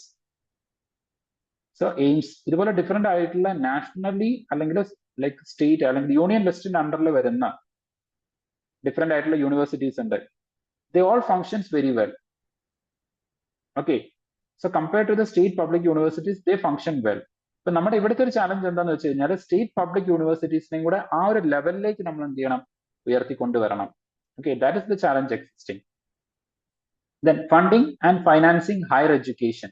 ഇതിനു വേണ്ടിയിട്ട് higher education finance management, അതുപോലെ higher education research agency എന്നൊക്കെ പറഞ്ഞിട്ട് ഡിഫറെന്റ് ആയിട്ടുള്ള ഇനീഷ്യേറ്റീവ്സ് നമ്മൾ എടുത്തിട്ടുണ്ട്. അതും കൂടെ നിങ്ങളൊന്ന് ഇതിന്റെ ബാക്ക്ഗ്രൗണ്ടിൽ ഒന്ന് ചെക്ക് ചെയ്തിട്ട് അതും കൂടെ എന്ത് ചെയ്യണം, നിങ്ങളുടെ നോട്ട്സിലേക്ക് ആഡ് ചെയ്യണം. ഇതുമായിട്ട് ബന്ധപ്പെട്ടിട്ട് ചോദ്യങ്ങൾ വരുന്നുണ്ടെങ്കിൽ ഡെഫിനറ്റ്ലി ആ ഒരു ഏരിയയിൽ നിന്ന് എന്ത് ചെയ്യാം, ചോദ്യങ്ങൾ ചോദിക്കാവുന്നതാണ്.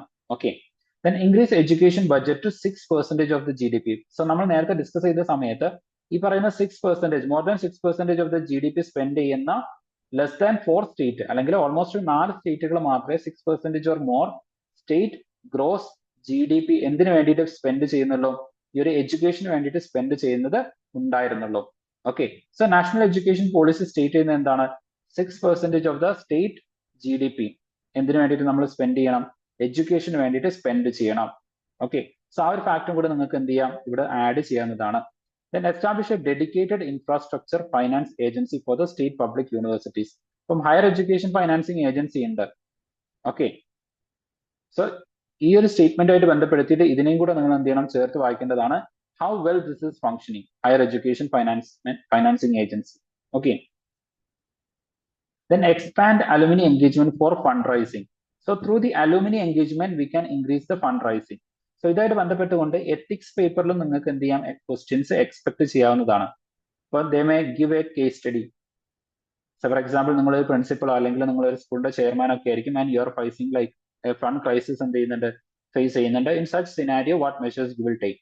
ആ സമയത്ത് നിങ്ങൾക്ക് എടുക്കാൻ പറ്റുന്ന ഒരു മെഷറാണ് you can go for the alumni engagement and the fund raising measures for the resource mobilization. Okay. Then encourage corporate social responsibility. This is also actually like a reaching out program. That is, the state public universities can reach out into CSR funding. Okay, ഓരോ companies ആയിട്ട് എന്ത് ചെയ്യാം, CSR ഫണ്ടിങ്ങിലേക്ക് reach out ചെയ്യാം to fund the state public universities research and infrastructure development and the projects. Then medium ടൈമിലേക്ക് വരുന്ന സമയത്ത് develop sustainable self-financed program backed on the market demand. So ഒരു self-financed programs we have to create. അതായത് നമ്മുടെ state public യൂണിവേഴ്സിറ്റീസിനെ continuously എന്തിൽ run ചെയ്യാൻ വേണ്ടിയിട്ട് പറ്റില്ല. അതായത് ഇതിനിപ്പോ ഫണ്ട് ചെയ്യുന്നത് സ്റ്റേറ്റ് ഗവൺമെന്റ്സ് ആണ്. അപ്പം കണ്ടിന്യൂസ്ലി സ്റ്റേറ്റ് ഗവൺമെന്റ്സ് ഫണ്ട് ചെയ്തുകൊണ്ട് സ്റ്റേറ്റ് പബ്ലിക് യൂണിവേഴ്സിറ്റീസ് റൺ ചെയ്യുന്നതിന് പകരമായിക്കൊണ്ട് സ്റ്റേറ്റ് പബ്ലിക് യൂണിവേഴ്സിറ്റീസിന് ഒരു റവന്യൂ ജനറേഷൻ മോഡൽ ക്രിയേറ്റ് ചെയ്യണം. എന്ന് വെച്ച് കഴിഞ്ഞാൽ ഇവർക്ക് വേണ്ട ഇൻകം ഇവർ തന്നെ ജനറേറ്റ് ചെയ്തിട്ട് they have to grow. Okay, so self financing രൂപത്തിലേക്ക് എന്ത് ചെയ്യണം, എഡ്യൂക്കേഷൻസിനെ അല്ലെങ്കിൽ യൂണിവേഴ്സിറ്റീസിനെ എന്ത് ചെയ്യണം, ഡെവലപ്പ് ചെയ്യണം. ദെൻ ലോങ് ടേമിലേക്ക് പോയി കഴിഞ്ഞാൽ implement free autonomy pilot programme for the selective universities.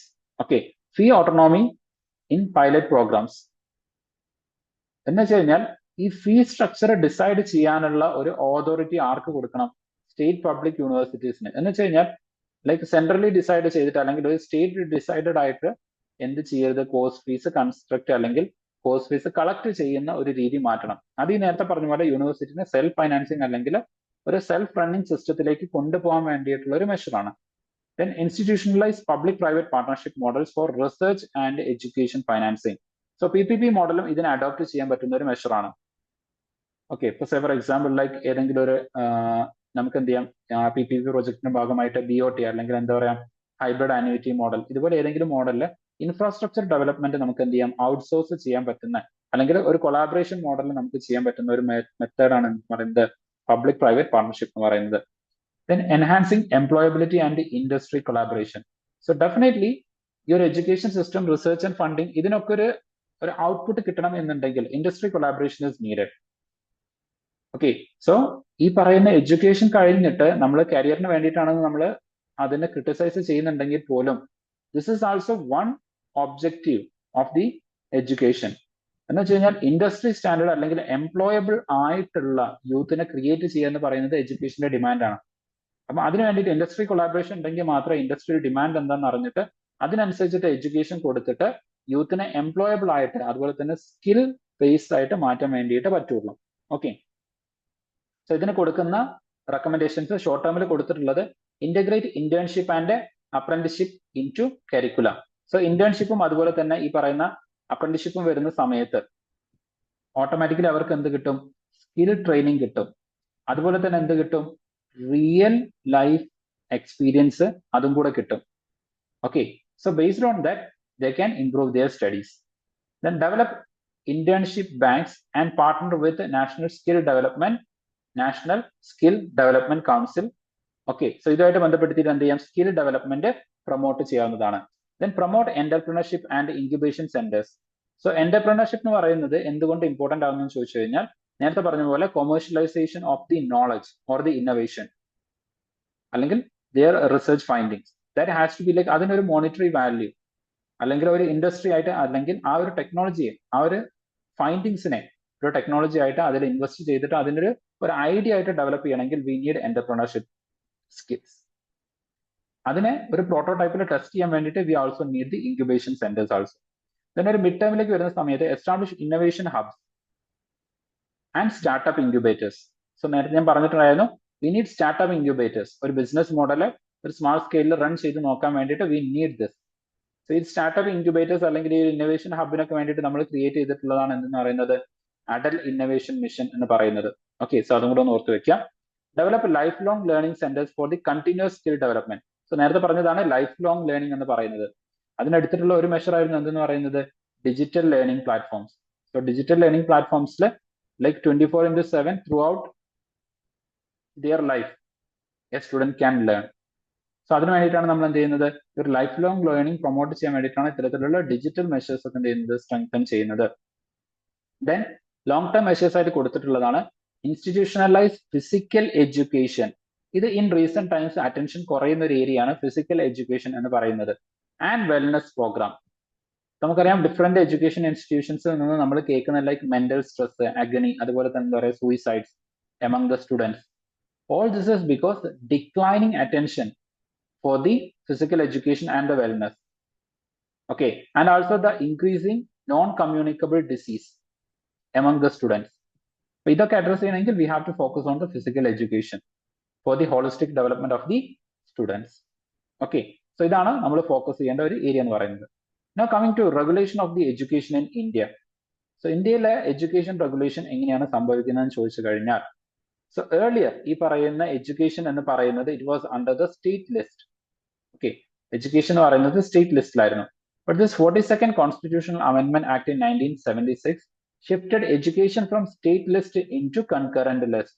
So current education എന്ന് പറയുന്നത് കൺകറന്റ് ലിസ്റ്റിൽ വരുന്ന ഒരു ടോപ്പിക് ആണെന്നുള്ളത് ഓർത്ത് വെക്കാം. Then policies like National Education Policy 2020 and role of bodies like UGC, All India Council for Technical Education drive their authority from this concurrent list. Okay, so അതുകൊണ്ടാണ് UGC അതുപോലെ തന്നെ AICTE ഇതൊക്കെ സെൻട്രൽ ഗവൺമെന്റിന് construct അല്ലെങ്കിൽ establish ചെയ്യാൻ പറ്റിയത് എന്തുകൊണ്ടാണെന്ന് ചോദിച്ചു കഴിഞ്ഞാൽ current the education comes under the concurrent list. So ഇത് പ്രിലിംസ് എക്സാമിനേഷനിൽ പൊട്ടൻഷ്യലി ചോദിക്കാൻ സാധ്യതയുള്ള ഒരു ഏരിയ ആണ് എഡ്യൂക്കേഷന്റെ സ്റ്റാറ്റസ് എന്താന്നുള്ളത്. ഓക്കെ, സോ അത് ഏത് കോൺസ്റ്റിറ്റ്യൂഷണൽ അമെന്റ്മെന്റിന്റെ ബാക്ക്ഗ്രൗണ്ടിലാണ് കൺകറന്റ് ലിസ്റ്റിലേക്ക് വന്നത് എന്നതും കൂടെ ഒന്ന് ഓർത്ത് വെക്കണം. 42nd ആണ്. Then component of the higher education system in India. So ഇതില് മേജർ ആയിട്ട് യൂണിയൻ ലിസ്റ്റ് ആണ്. Okay, just note the components. അതായത് നമുക്കറിയാം യൂണിയൻ ലിസ്റ്റില് വരുന്ന ചില എഡ്യൂക്കേഷൻ ഇൻസ്റ്റിറ്റ്യൂഷൻസ് ഉണ്ട്, അല്ലെങ്കിൽ സെൻട്രൽ ഗവൺമെന്റ് കൺട്രോൾ ചെയ്യുന്ന ചില ഇൻസ്റ്റിറ്റ്യൂഷൻസ് ഉണ്ട്. അത് ഏതൊക്കെയാണെന്നുള്ളത്, ചിലത് ഹിസ്റ്റോറിക്കൽ ഇൻസ്റ്റിറ്റ്യൂഷൻസ് ആണ്. ഇപ്പൊ for example like Aligarh Muslim University വരുന്നുണ്ട്. ഓക്കെ, ദെൻ ലൈക്ക് JNU വരുന്നുണ്ട്, ഡൽഹി യൂണിവേഴ്സിറ്റി വരുന്നുണ്ട്. So that like historically important ആയിട്ടുള്ള ഇത്തരത്തിലുള്ള പല യൂണിവേഴ്സിറ്റികളുടെയും കൺട്രോൾ ആരാണ്, യൂണിയൻ ഗവൺമെന്റ് ആണ്. ഓക്കെ, ദെൻ നാഷണലി ഇമ്പോർട്ടന്റ് ആയിട്ടുള്ള യൂണിവേഴ്സിറ്റീസ് ലൈക്ക് IITs, IIMs, കുറച്ചുകൂടെ കറക്റ്റ് ആയിട്ട് പറഞ്ഞു കഴിഞ്ഞാൽ like deemed universities. Okay, so year on year ബേസിൽ ഇത്തരത്തിലുള്ള ഡീംഡ് യൂണിവേഴ്സിറ്റീസിനെ, അതായത് പ്രൈവറ്റ് സെക്ടറിനായാലും പബ്ലിക് സെക്ടറിനായാലും അല്ലെങ്കിൽ ഗവൺമെന്റ് സെക്ടറിനായാലും ഡീംഡ് യൂണിവേഴ്സിറ്റീസിനെ ഐഡന്റിഫൈ ചെയ്തിട്ട് അവർക്ക് ഫണ്ടൊക്കെ കൊടുത്തിട്ട് പ്രൊമോട്ട് ചെയ്യുന്ന ഒരു പ്രോഗ്രാം ഗവൺമെന്റ് എന്ത് ചെയ്തിട്ടുണ്ടായിരുന്നു, ലോഞ്ച് ചെയ്തിട്ടുണ്ടായിരുന്നു. അതും കൂടെ നിങ്ങൾ എന്ത് ചെയ്യണം, ഇതിന്റെ കൂടെ ജസ്റ്റ് ഒന്ന് റിവൈസ് ചെയ്യണം. Then union funded institutions are there. Okay, so അതും എന്ത് ചെയ്യുന്നുണ്ട്, ഇതിന്റെ ബാക്ക്ഗ്രൗണ്ടിൽ വരുന്നതാണ്. സോ ജസ്റ്റ് അതും കൂടെ എന്ത് ചെയ്യണം, ഓർത്ത് വെക്കേണ്ടതാണ്. So which are the institutions that is being funded by the union government. Then educational standards, organization that is following the union government education standards follow ചെയ്യുന്ന ചില institutions ഉണ്ട്. That also is being coming under the union list. Then like union agencies. Okay, so ഈ technical educations നൊക്കെ വേണ്ടിയിട്ട് central government create ചെയ്തിട്ടുള്ള ചില institutions ഉണ്ട്. They will be providing technique to like teaching training to so for example like different teachers. Okay, so teachers നൊക്കെ training കൊടുക്കുന്ന ചില institutions ഉണ്ട്. So they also comes under the union watch list അല്ലെങ്കിൽ union list. Okay, so ഇതിന്റെ ഒക്കെ control ചെയ്യുന്നത് എന്താണ്, union government ആണ്. ഇതല്ലാത്ത ചില യൂണിവേഴ്സിറ്റീസ് അതൊക്കെ ആരാണ് കൺട്രോൾ ചെയ്യുന്നത്, സ്റ്റേറ്റ് ലിസ്റ്റിൽ വരുന്നതാണ്. Four example like state list like contains incorporation and regulation of the universities, educational institutions and libraries within the state excluding institution of national importance. ഇപ്പൊ ഫോർ എക്സാമ്പിൾ കേരളത്തിൽ എന്തുണ്ട്, IIM ഉണ്ട്, NIT ഉണ്ട്. But ഇതിന്റെ ഒക്കെ control ആരാണ് ചെയ്യുന്നത്, union government ആണ്. ഓക്കെ, സ്റ്റേറ്റ് ഗവൺമെന്റ്സിന് ഇവിടെ എന്ത് ചെയ്യാൻ വേണ്ടിയിട്ട് പറ്റില്ല, ഒരു റോളും ആസ് സച്ച് ഇല്ല, ലൈക്ക് ഇന്റർഫിയർ ചെയ്യാൻ വേണ്ടിയിട്ട് പറ്റില്ല. Okay, so apart from this universities all other universities or the education institutions that is existing within the state boundary are controlled and regulated by the state government itself. Okay, then അടുത്തത് concurrent list. അതിൽ വരുന്നത് like education including the technical and the medical education, universities and vocational training centers. ഈ പറയുന്നതിലൊക്കെ എന്ത് ചെയ്യുന്നുണ്ട്, അതായത് medical education, universities and vocational training, ഇതിൽ both central government അതുപോലെ തന്നെ സ്റ്റേറ്റ് ഗവൺമെന്റ് ഇവർ രണ്ടുപേരും എന്ത് ചെയ്യാറുണ്ട്, എക്സൈസ് ചെയ്യാറുണ്ട്. ഇപ്പൊ for example like MBBS colleges, medical colleges. So ഇതിൽ എന്ത് ചെയ്യാറുണ്ട്, സെൻട്രൽ ഗവൺമെന്റും സ്റ്റേറ്റ് ഗവൺമെന്റും രണ്ടുപേരും എന്ത് ചെയ്യാറുണ്ട്, റെഗുലേഷൻസ് ആൻഡ് റെസ്ട്രിക്ഷൻസ് കൊണ്ടുവരാറുണ്ട്. ഇപ്പൊ നമുക്കറിയാം ഒരു കാലത്ത് കീമായിരുന്നു ഉണ്ടായിരുന്നത്, അല്ലെങ്കിൽ സ്റ്റേറ്റ് ഗവൺമെന്റ് നടത്തിയിരുന്ന എൻട്രൻസ് എക്സാമിനേഷന്റെ ബേസിലായിരുന്നു മെഡിക്കൽ കോളേജുകളിലേക്കൊക്കെ അഡ്മിഷൻസ് ഉണ്ടായിരുന്നത്. പിന്നീട് നീറ്റ് വരുന്നുണ്ട്. നീറ്റ് വന്നതോട് കൂടിയിട്ട് എന്ത് ചെയ്തു, ഈ അഡ്മിഷൻ നീറ്റിന്റെ അണ്ടറിലേക്ക് കൊണ്ടുവന്നു. ഓക്കെ, അതായത് സ്റ്റേറ്റ് ഈ ഒരു അഡ്മിഷൻ പ്രൊസീജിയർ എന്ന് പറയുന്നത് സ്റ്റേറ്റ് കൺട്രോളിൽ നിന്ന് എങ്ങോട്ടേക്ക് മാറിയിട്ടുണ്ട്, സെൻട്രൽ ഗവൺമെന്റിന്റെ കൺട്രോളിലേക്ക് മാറിയിട്ടുണ്ട്. ഓക്കെ, അതിന് കാരണം എന്താണ്, it comes under the concurrent list ആണ്. Okay, then let's see what are the previous year PYQs that UPSC has asked regarding this particular area or this particular topic. So ഇതെന്ന് വന്നിട്ടുള്ള അല്ലെങ്കിൽ ഇതേ ഒരു മോഡൽ ചോദിക്കാൻ സാധ്യതയുള്ള ഒരു PYQ എന്ന് പറയുന്നത്, which of the following provisions of the constitution does India have a bearing on education? ഇത് 2012 ചോദിച്ചിട്ടുള്ള ഒരു ചോദ്യമാണ്. ഇവിടെ നിങ്ങൾക്ക് കാണാം ഈ പറയുന്ന 7th ഷെഡ്യൂൾ കൊടുത്തിട്ടുണ്ട്. കാരണം എന്താണ്, ഈ 7th ഷെഡ്യൂളിൽ നമുക്കറിയാം 42nd അമെന്റ്മെന്റ് ആക്ട് പ്രകാരമാണ് എന്ത് ചെയ്തിട്ടുള്ളത്, എഡ്യൂക്കേഷനെ സ്റ്റേറ്റ് ലിസ്റ്റിൽ നിന്ന് കൺകറന്റ് ലിസ്റ്റിലേക്ക് കൊണ്ടുപോയത്. ഇപ്പോഴും എന്ത് ചെയ്യുന്നുണ്ട്, ചില ഇൻസ്റ്റിറ്റ്യൂഷൻസ് അത് യൂണിയൻ ഗവൺമെന്റ് ആണ് കൺട്രോൾ ചെയ്യുന്നത്, ചിലതിന് സ്റ്റേറ്റ് ഗവൺമെന്റ് ആണ്, ചിലതിന് union government state government control ചെയ്യുന്നുണ്ട്. സോ ഡെഫിനറ്റ്ലി 7th ഷെഡ്യൂളിന് എന്തുണ്ട്, a role is there. Then like 5th schedule, 6th schedule, rural and urban local bodies, അതുപോലെ directive principles of state policy, ഇതിനെല്ലാം എന്തുണ്ട്, a bearing is there. So the answer is like D ആണ്. Okay, then mains question ഇത് നമ്മൾ already നോക്കിയതാണ്, how digital initiatives in India is contributing to the functioning of the education system. Okay, now let's discuss the next question, that is National Commission for Scheduled Tribes. So National Commission for Scheduled Tribes എന്ന് പറയുന്നത് ഒരു constitutional ബോഡിയാണ്. It comes under Article 338. Okay, so initially National Commission for Scheduled Tribes ഉം Scheduled Caste എന്തായിരുന്നു, same തന്നെയായിരുന്നു. Okay, so പിന്നീടാണ് എന്ത് ചെയ്യുന്നത്, ഇത് രണ്ടും കൂടെ സെപ്പറേറ്റ് ഫംഗ്ഷനിങ്ങിലേക്ക് പോകുന്നത്. സോ എനിവേ ഇത് ന്യൂസിൽ വന്നത് കൊണ്ട് ദർ ഇസ് ഹൈ ചാൻസ്, ഒന്നാമത് ഒരു കോൺസ്റ്റിറ്റ്യൂഷണൽ ബോഡിയാണ്. സോ അതുകൊണ്ട് തന്നെ പ്രീവിയസ് ഇയറിൽ എന്ത് ചെയ്തിട്ടുണ്ട്, ഇതുമായിട്ട് ബന്ധപ്പെട്ടിട്ട് UPSC മെയിൻസ് എക്സാമിനേഷൻ ഒരുപാട് ചോദ്യങ്ങൾ ചോദിച്ചതാണ്. അപ്പൊ അതുകൊണ്ട് പ്രിലിംസ് എക്സാമിനേഷനിലും ഇതിന്റെ ജോബ്, ഫംഗ്ഷൻ, ടെനർ ഇതൊക്കെ ആയിട്ട് ബന്ധപ്പെട്ടുകൊണ്ടുള്ള ചോദ്യങ്ങൾ എക്സ്പെക്ട് ചെയ്യാവുന്നതാണ്. Okay, so national commission for scheduled tribes celebrated it's 22nd Foundation Day on 19th February 2025. Okay, so ഇതിന്റെ ഒരു എവല്യൂഷൻ നമ്മൾ നോക്കുകയാണെന്നുണ്ടെങ്കിൽ 1992 establishment of the national commission for scheduled caste and scheduled tribes is happening over here. 19th February എന്ത് ചെയ്യുന്നുണ്ട്, national commission for scheduled tribes establish ചെയ്യുന്നുണ്ട് 89th constitutional amendment act. ഇതും കൂടെ ഒന്ന് ഓർത്ത് വെക്കണം. 89th കോൺസ്റ്റിറ്റ്യൂഷണൽ അമെന്റ്മെന്റ് ആക്ട് പ്രകാരമാണ് article 338ന്റെ അണ്ടറിൽ ഈ പറയുന്ന national commission for scheduled Tribes എന്ത് ചെയ്യുന്നത്, ഒരു കോൺസ്റ്റിറ്റ്യൂഷണൽ ബോഡി ആയിട്ട് എക്സിസ്റ്റ് ചെയ്യുന്നത്. Okay, it's given here. 89th constitutional amendment act by amending the article 338, it added article 338A in the constitution that granted the constitutional status to National Commission for Scheduled Tribes. Then ഇതിന്റെ tenure and reappointment. So definitely ഓരോ മെമ്പേഴ്സിന്റെയും tenure എത്രയാണ്, is the reappointment is possible. ഇത് രണ്ടും കൂടെ എന്ത് ചെയ്യണം, consider ചെയ്യണം. The term of office for all members is 3 years. So tenure എത്രയാണെന്ന് ചോദിച്ചു കഴിഞ്ഞാൽ it is 3 years. A member can be reappointed for a maximum of 2 terms. So 2 പ്രാവശ്യത്തേക്ക് മാത്രമേ എന്ത് ചെയ്യാൻ വേണ്ടിയിട്ട് പറ്റുള്ളൂ, ഒരു മെമ്പറെ അപ്പോയിന്റ് ചെയ്യാൻ വേണ്ടിയിട്ട് പറ്റുള്ളൂ. So it is 3 years, maximum for 2 terms. 2 ടേമിലേക്ക് മാത്രം, അതായത് ഒരു തവണ അപ്പോയിന്റ് ചെയ്തിട്ടുണ്ടെങ്കിൽ ഒരു തവണ കൂടെ എന്ത് ചെയ്യാം, റീഅപ്പോയിന്റ് ചെയ്യാൻ വേണ്ടിയിട്ട് പറ്റും. സോ ഇവിടെ റീഅപ്പോയിന്റ്മെന്റ് ചോദിച്ചു കഴിഞ്ഞാൽ yes there is reappointment. Okay, so ഇത് കഴിഞ്ഞിട്ട് ഒരു കോൺസ്റ്റിറ്റ്യൂഷണൽ ബോഡിയും കൂടെ നമ്മൾ പഠിക്കുന്നുണ്ടായിരിക്കും, അവിടെ ഈ റീഅപ്പോയിന്റ്മെന്റ് വരുന്നില്ല. Okay, into the same post reappointment വരുന്നില്ല. അപ്പൊ കൺഫ്യൂഷൻ ആവരുത്. നാഷണൽ കമ്മീഷൻ ഫോർ ഷെഡ്യൂൾഡ് ട്രൈബ്സിന്റെ കേസിൽ there is no reappointment. Tenure എന്ന് പറയുന്നത് 3 വർഷമാണ്. ദെൻ ഇതിന്റെ സ്ട്രക്ചർ എങ്ങനെയാണ്, National commission for scheduled Tribes അതിന്റെ സ്ട്രക്ചർ എങ്ങനെയാണെന്നുള്ളത് ചോദ്യം വരാൻ സാധ്യതയുണ്ട്. So first of all, there is a vice, like chairperson is there, holds the highest rank in National Commission for Scheduled Tribes. Then ഒരു vice chairperson ഉണ്ടായിരിക്കും. Okay, then അത് കഴിഞ്ഞിട്ട് members ഉണ്ടായിരിക്കും. 3 members ആണ് നോർമലി എന്ത് ചെയ്യാറുള്ളത്, നാഷണൽ കമ്മീഷൻ ഫോർ ഷെഡ്യൂൾഡ് ട്രൈബ്സിൽ ഉണ്ടാവാറുള്ളത്. and it should include at least one woman. അത് most of the time National Commission for Scheduled Tribes, അതുപോലെ തന്നെ ലൈക്ക് ഷെഡ്യൂൾഡ് കാസ്റ്റ്, ഇതിലൊക്കെ കോമൺ ആയിട്ട് ഒരു മെമ്പർ തന്നെയാണ് എന്ത് ചെയ്യാറുള്ളത്, woman member most of the time ഉണ്ടാവാറുള്ളത്. Okay, so it can be different also, but most of the time it is the same member that is representing. So anyway, in order to ensure the woman representation എന്ത് ചെയ്യണം, ഈ രൂപത്തിൽ ഒരു woman മെമ്പറേയും കൂടെ എന്ത് ചെയ്യണം, appoint ചെയ്യണം. Now, what are the key functions? ഇവിടെ നിന്നാണ് most of the time mains എക്സാമിനേഷനിൽ ചോദ്യങ്ങൾ വന്നിട്ടുള്ളത്. എന്തൊക്കെയാണ് key functions, National commission for Scheduled ട്രൈബ്സിന്റെ കീ ഫംഗ്ഷൻസ് എന്തൊക്കെയാണ് എന്നുള്ളത്. So first of all, article 338A നമ്മൾ ഓൾറെഡി പറഞ്ഞിട്ടുണ്ട്. 89th കോൺസ്റ്റിറ്റ്യൂഷൻ അമെന്റ്മെന്റ് പ്രകാരം ആർട്ടിക്കിൾ 338A അണ്ടറിലാണ് National commission for scheduled Tribes എന്ത് ചെയ്യുന്നത്, വരുന്നത്.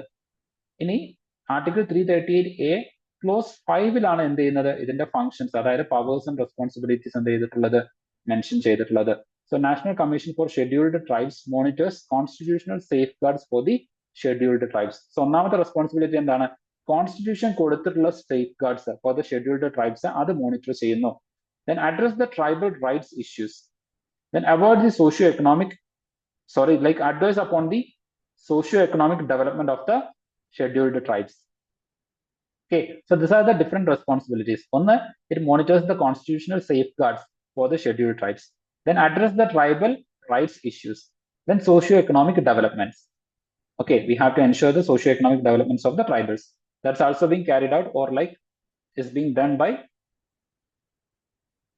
National Commission for Scheduled Tribes. Then report to the President on the tribal welfare, suggest policy measures and oversee scheduled tribes welfare programs. Okay, so it will report to the President directly. അപ്പോൾ ഇവിടെ ചോദ്യം വരാം, national commission for scheduled tribes they are submitting the report to the parliament president. So ഇങ്ങനെ ചോദ്യങ്ങൾ വന്നു കഴിഞ്ഞാൽ you have to pick the president. So they are submitting the report to the president. Most of the constitutional bodies they are submitting the report directly to the president itself, and the president is laying down this report in the floor or in the house of the parliament. Okay, then additionally under the National Commission for Scheduled Tribe specification of the other functions rule 2005. അപ്പോൾ കോൺസ്റ്റിറ്റ്യൂഷനിൽ പറഞ്ഞിട്ടുള്ള rules and responsibilities അല്ലാതെ ചില റൂൾസും കൂടെ അല്ലെങ്കിൽ ചില ഫംഗ്ഷൻസും കൂടെ ആർക്കുണ്ട്, നാഷണൽ കമ്മീഷൻ ഫോർ ഷെഡ്യൂൾഡ് ട്രൈബ്സിനുണ്ട്. ഓക്കെ, അതിൽ പറയുന്ന ഒന്നാണ് എന്തെന്ന് പറയുന്നത്, recommends land ownership rights for the tribals. So it recommends the land ownership rights for the tribals under the Forest Right Act 2006 and suggest alternative livelihood strategies suggest ചെയ്യുന്നതും National commission for Scheduled ട്രൈബ്സിന്റെ responsibility ആണ്. But ഇത് കോൺസ്റ്റിറ്റ്യൂഷനിൽ കൊടുത്തതല്ല, അതും കൂടെ ഓർത്ത് വെക്കാം. So അവിടെ ചോദിക്കാൻ പറ്റുന്ന ഒരു ചോദ്യമാണ് എന്തെന്ന് പറയുന്നത്, which among the following is the constitutionally guaranteed or like the functions or the responsibilities of the National Commission for Scheduled Tribe under the Constitution. കോൺസ്റ്റിറ്റ്യൂഷനിൽ പറഞ്ഞിട്ടുള്ളത് ഏതാണെന്നുള്ളതും അതുപോലെ തന്നെ statutory on basis of law വന്നിട്ടുള്ളത് ഏതാണെന്നുള്ളതും you should know. Okay, then what are the challenges? ഒന്നാമത്തത് administrative and financial constraints ആണ്. Administrative wise നോക്കുകയാണെന്നുണ്ടെങ്കിൽ this National commission for scheduled Tribes that comes under the Ministry of Tribal Affairs. So definitely ഒരു മിനിസ്ട്രിയുടെ control വരുന്ന സമയത്ത് it will face the like restrictions or the hindrance. Okay, so the ministry is having like the overall control over this body. Because of that, it is not having this administrative autonomy. രണ്ടാമത്തത് for the financial funding also it is dependent upon its parent ministry. So ആവശ്യത്തിന് fund കിട്ടിയിട്ടില്ല എന്നുണ്ടെങ്കിൽ it cannot invest on the infrastructure, technology, recruitment. ഇതൊന്നും നടക്കില്ല. Okay, so it will impact its functioning. So it's lack the financial and operational autonomy affecting the independence in budgeting and the operation. Then many states and departments fail to seek its advice, leading to tribal welfare policies being designed without the commission's report. So as per നമ്മൾ നേരത്തെ പറഞ്ഞ article 338A clause 5. Okay, article 338A clause 5 പ്രകാരം states have to seek their advice when they are taking any action or like policy formulation for the scheduled tribes. അങ്ങനെ scheduled ട്രൈബ്സിന് വേണ്ടിയിട്ട് എന്തെങ്കിലും ഒരു policy formulations ചെയ്യുകയാണ് എന്നുണ്ടെങ്കിൽ they have to take the advice of the National Commission for Scheduled Tribes. But that is not happening here. Most of the states are not taking the advice. They are implementing the policies without the consultation of the National Commission for the Scheduled Tribes. So ഇത് എന്ത് ചെയ്യുന്നുണ്ട്, ഇവരുടെ ഫംഗ്ഷനിങ്ങിനെ impact ചെയ്യുന്നുണ്ട്. Okay. Then അടുത്തത് manpower shortage. So definitely എന്ത് ചെയ്യുന്നില്ല, enough manpower ഇവർക്ക് ഇല്ല. So this is also leading to what? Pending of the works. Okay. അല്ലെങ്കിൽ സ്ലോ പേസ്ഡ് വർക്കിലേക്ക് എന്ത് ചെയ്യുന്നുണ്ട്, ഈ മാൻ പവർ ഷോർട്ടേജ് ലീഡ് ചെയ്യുന്നുണ്ട്. Then next is like weak enforcement power. ഈ പറയുന്ന national commission for scheduled tribe ഒരു കോൺസ്റ്റിറ്റ്യൂഷണൽ ബോഡി ആണെങ്കിൽ പോലും അതിനൊരു അഡ്വൈസറി പവർ മാത്രമേ ഉള്ളൂ. ഒക്കെ ഒരു അഡ്വൈസറി പവർ മാത്രമേ ഉള്ളൂ. It act as a quasi judicial body, അതൊക്കെ ശരിയാണ്. But even though it is having only an advisory power only. So it is not binding. As it is not binding, the governments, either the state government or the central government, they won't follow it, or like they won't take it serious. And the next is like reduce accountability among government agencies. Government agencies in under accountability ഇത് മൂലം എന്ത് ചെയ്യുന്നുണ്ട്, കുറയുന്നുണ്ട്. Because of the weak enforcement, they cannot actually take any action. So എന്തെങ്കിലും ഒരു action എടുക്കണമെങ്കിൽ പോലും എന്ത് ചെയ്യണം, ഈ പറയുന്ന സെൻട്രൽ ഗവൺമെന്റിന്റെ അല്ലെങ്കിൽ പാരന്റ് മിനിസ്ട്രിയുടെ സപ്പോർട്ട് ഉണ്ടെങ്കിൽ മാത്രമേ അവർക്ക് ഒരു ആക്ഷൻ എടുക്കാൻ വേണ്ടിയിട്ട് പറ്റുള്ളൂ. അതുകൊണ്ട് തന്നെ എന്ത് ചെയ്യുന്നുണ്ട്, it reduces the accountability and enforcement of its directives. Then lack of awareness and outreach. So first of all എന്ന് പറയുന്നത് ഇങ്ങനെ ഒരു ബോഡി എക്സിസ്റ്റ് ചെയ്യുന്നുണ്ട് എന്നുള്ളത് ട്രൈബൽസിന് അറിയില്ല. Okay, first of all tribals are not well integrated with the mainstream society. They actually don't like, or they are like not much into the formal types of governance system that is existing.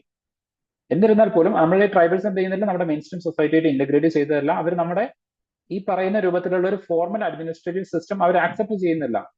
എന്നിരുന്നാൽ പോലും most of them are like unaware of the existence of the national commission for scheduled tribes. അപ്പൊ എന്ത് സംഭവിക്കും, in case എന്തെങ്കിലും ഒരു atrocity ഉണ്ടായാൽ പോലും അവർ എന്ത് ചെയ്യില്ല, they won't approach this National Commission for Scheduled Tribes. രണ്ടാമത്തത്, ഈ പറയുന്ന national commission for scheduled tribes they don't have a strong grassroots presence. So ഇതിന് എക്സാമ്പിൾ എന്ന് പറയുന്നത് like how we can substantiate or like elucidate it, because like National Commission for Scheduled Tribes, they are having the seat or the office in the Delhi. Okay, so they cannot like actually reach into the ground realities of the Northeast. That's why like there is like a lot of communal clashes, or like the sectarian clashes is happening. Sectarian clashes is happening between the tribals in the northeastern region. So ഇവരുടെ ഇഷ്യൂസിനെ as such address ചെയ്യാൻ വേണ്ടിയിട്ട് ഒരു recommendations അല്ലെങ്കിൽ ഒരു intervention നടത്താൻ വേണ്ടിയിട്ട് ആർക്ക് പറ്റുന്നില്ല, നാഷണൽ കമ്മീഷൻ ഫോർ ഷെഡ്യൂൾഡ് ട്രൈബ്സിന് പറ്റുന്നില്ല. Okay, that you have to consider. ഇനി how we can strengthen it, you have to give the way forward.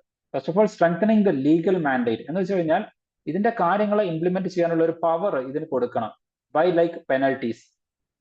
Okay, so in order to empower, we have to empower it, or like we have to give real powers to the National Commission for Scheduled Tribes on the same way as the Central Information Commission. Okay, even though it is a constitutional body and the Central Information Commission is not a constitutional body, so a constitutional body non constitutional body ആയിട്ട് compare ചെയ്യുന്ന സമയത്ത് ഒരു central information കമ്മീഷനുള്ള അത്ര പോലും power ആർക്കില്ല, national കമ്മീഷനില്ല. അപ്പൊ central information commission പെനൽറ്റീസ് കൊടുക്കാൻ വേണ്ടിയിട്ട് പറ്റും. അതായത് വിത്തിൻ ലൈക്ക് 45 ഡേയ്സ് ഇൻഫർമേഷൻസ് ഇതിലും കൂടുതലൊക്കെ ലേറ്റ് ആവുകയാണെന്നുണ്ടെങ്കിൽ ഡെഫിനറ്റ്ലി എന്ത് ചെയ്യാം, പെനൽറ്റീസ് കൊടുക്കാം. അതേപോലെ വിത്തിൻ 15 ഡേയ്സിൽ റിക്വയർഡ് ഇൻഫർമേഷൻസ് കൊടുക്കാൻ വേണ്ടിയിട്ട് ഒരു അതോറിറ്റിക്ക് പറ്റിയിട്ടില്ലെങ്കിൽ ഈ അതോറിറ്റിക്ക് മുകളിൽ ആക്ഷൻ എടുക്കാനൊക്കെ ആർക്ക് ലൈക്ക് പവർ ഉണ്ട്, സെൻട്രൽ ഇൻഫർമേഷൻ കമ്മീഷൻ എന്തുണ്ട്, പവർ ഉണ്ട്. ഓരോ ദിവസം ഡിലേ ആവുന്നതിനനുസരിച്ചിട്ട് ഈ right to information RTI file ചെയ്ത ആൾക്ക് എന്ത് ചെയ്യട്ടും എമൗണ്ട് കൊടുക്കണം എന്നുള്ള രൂപത്തിൽ ലോ എക്സസ് ചെയ്യുന്നുണ്ട്.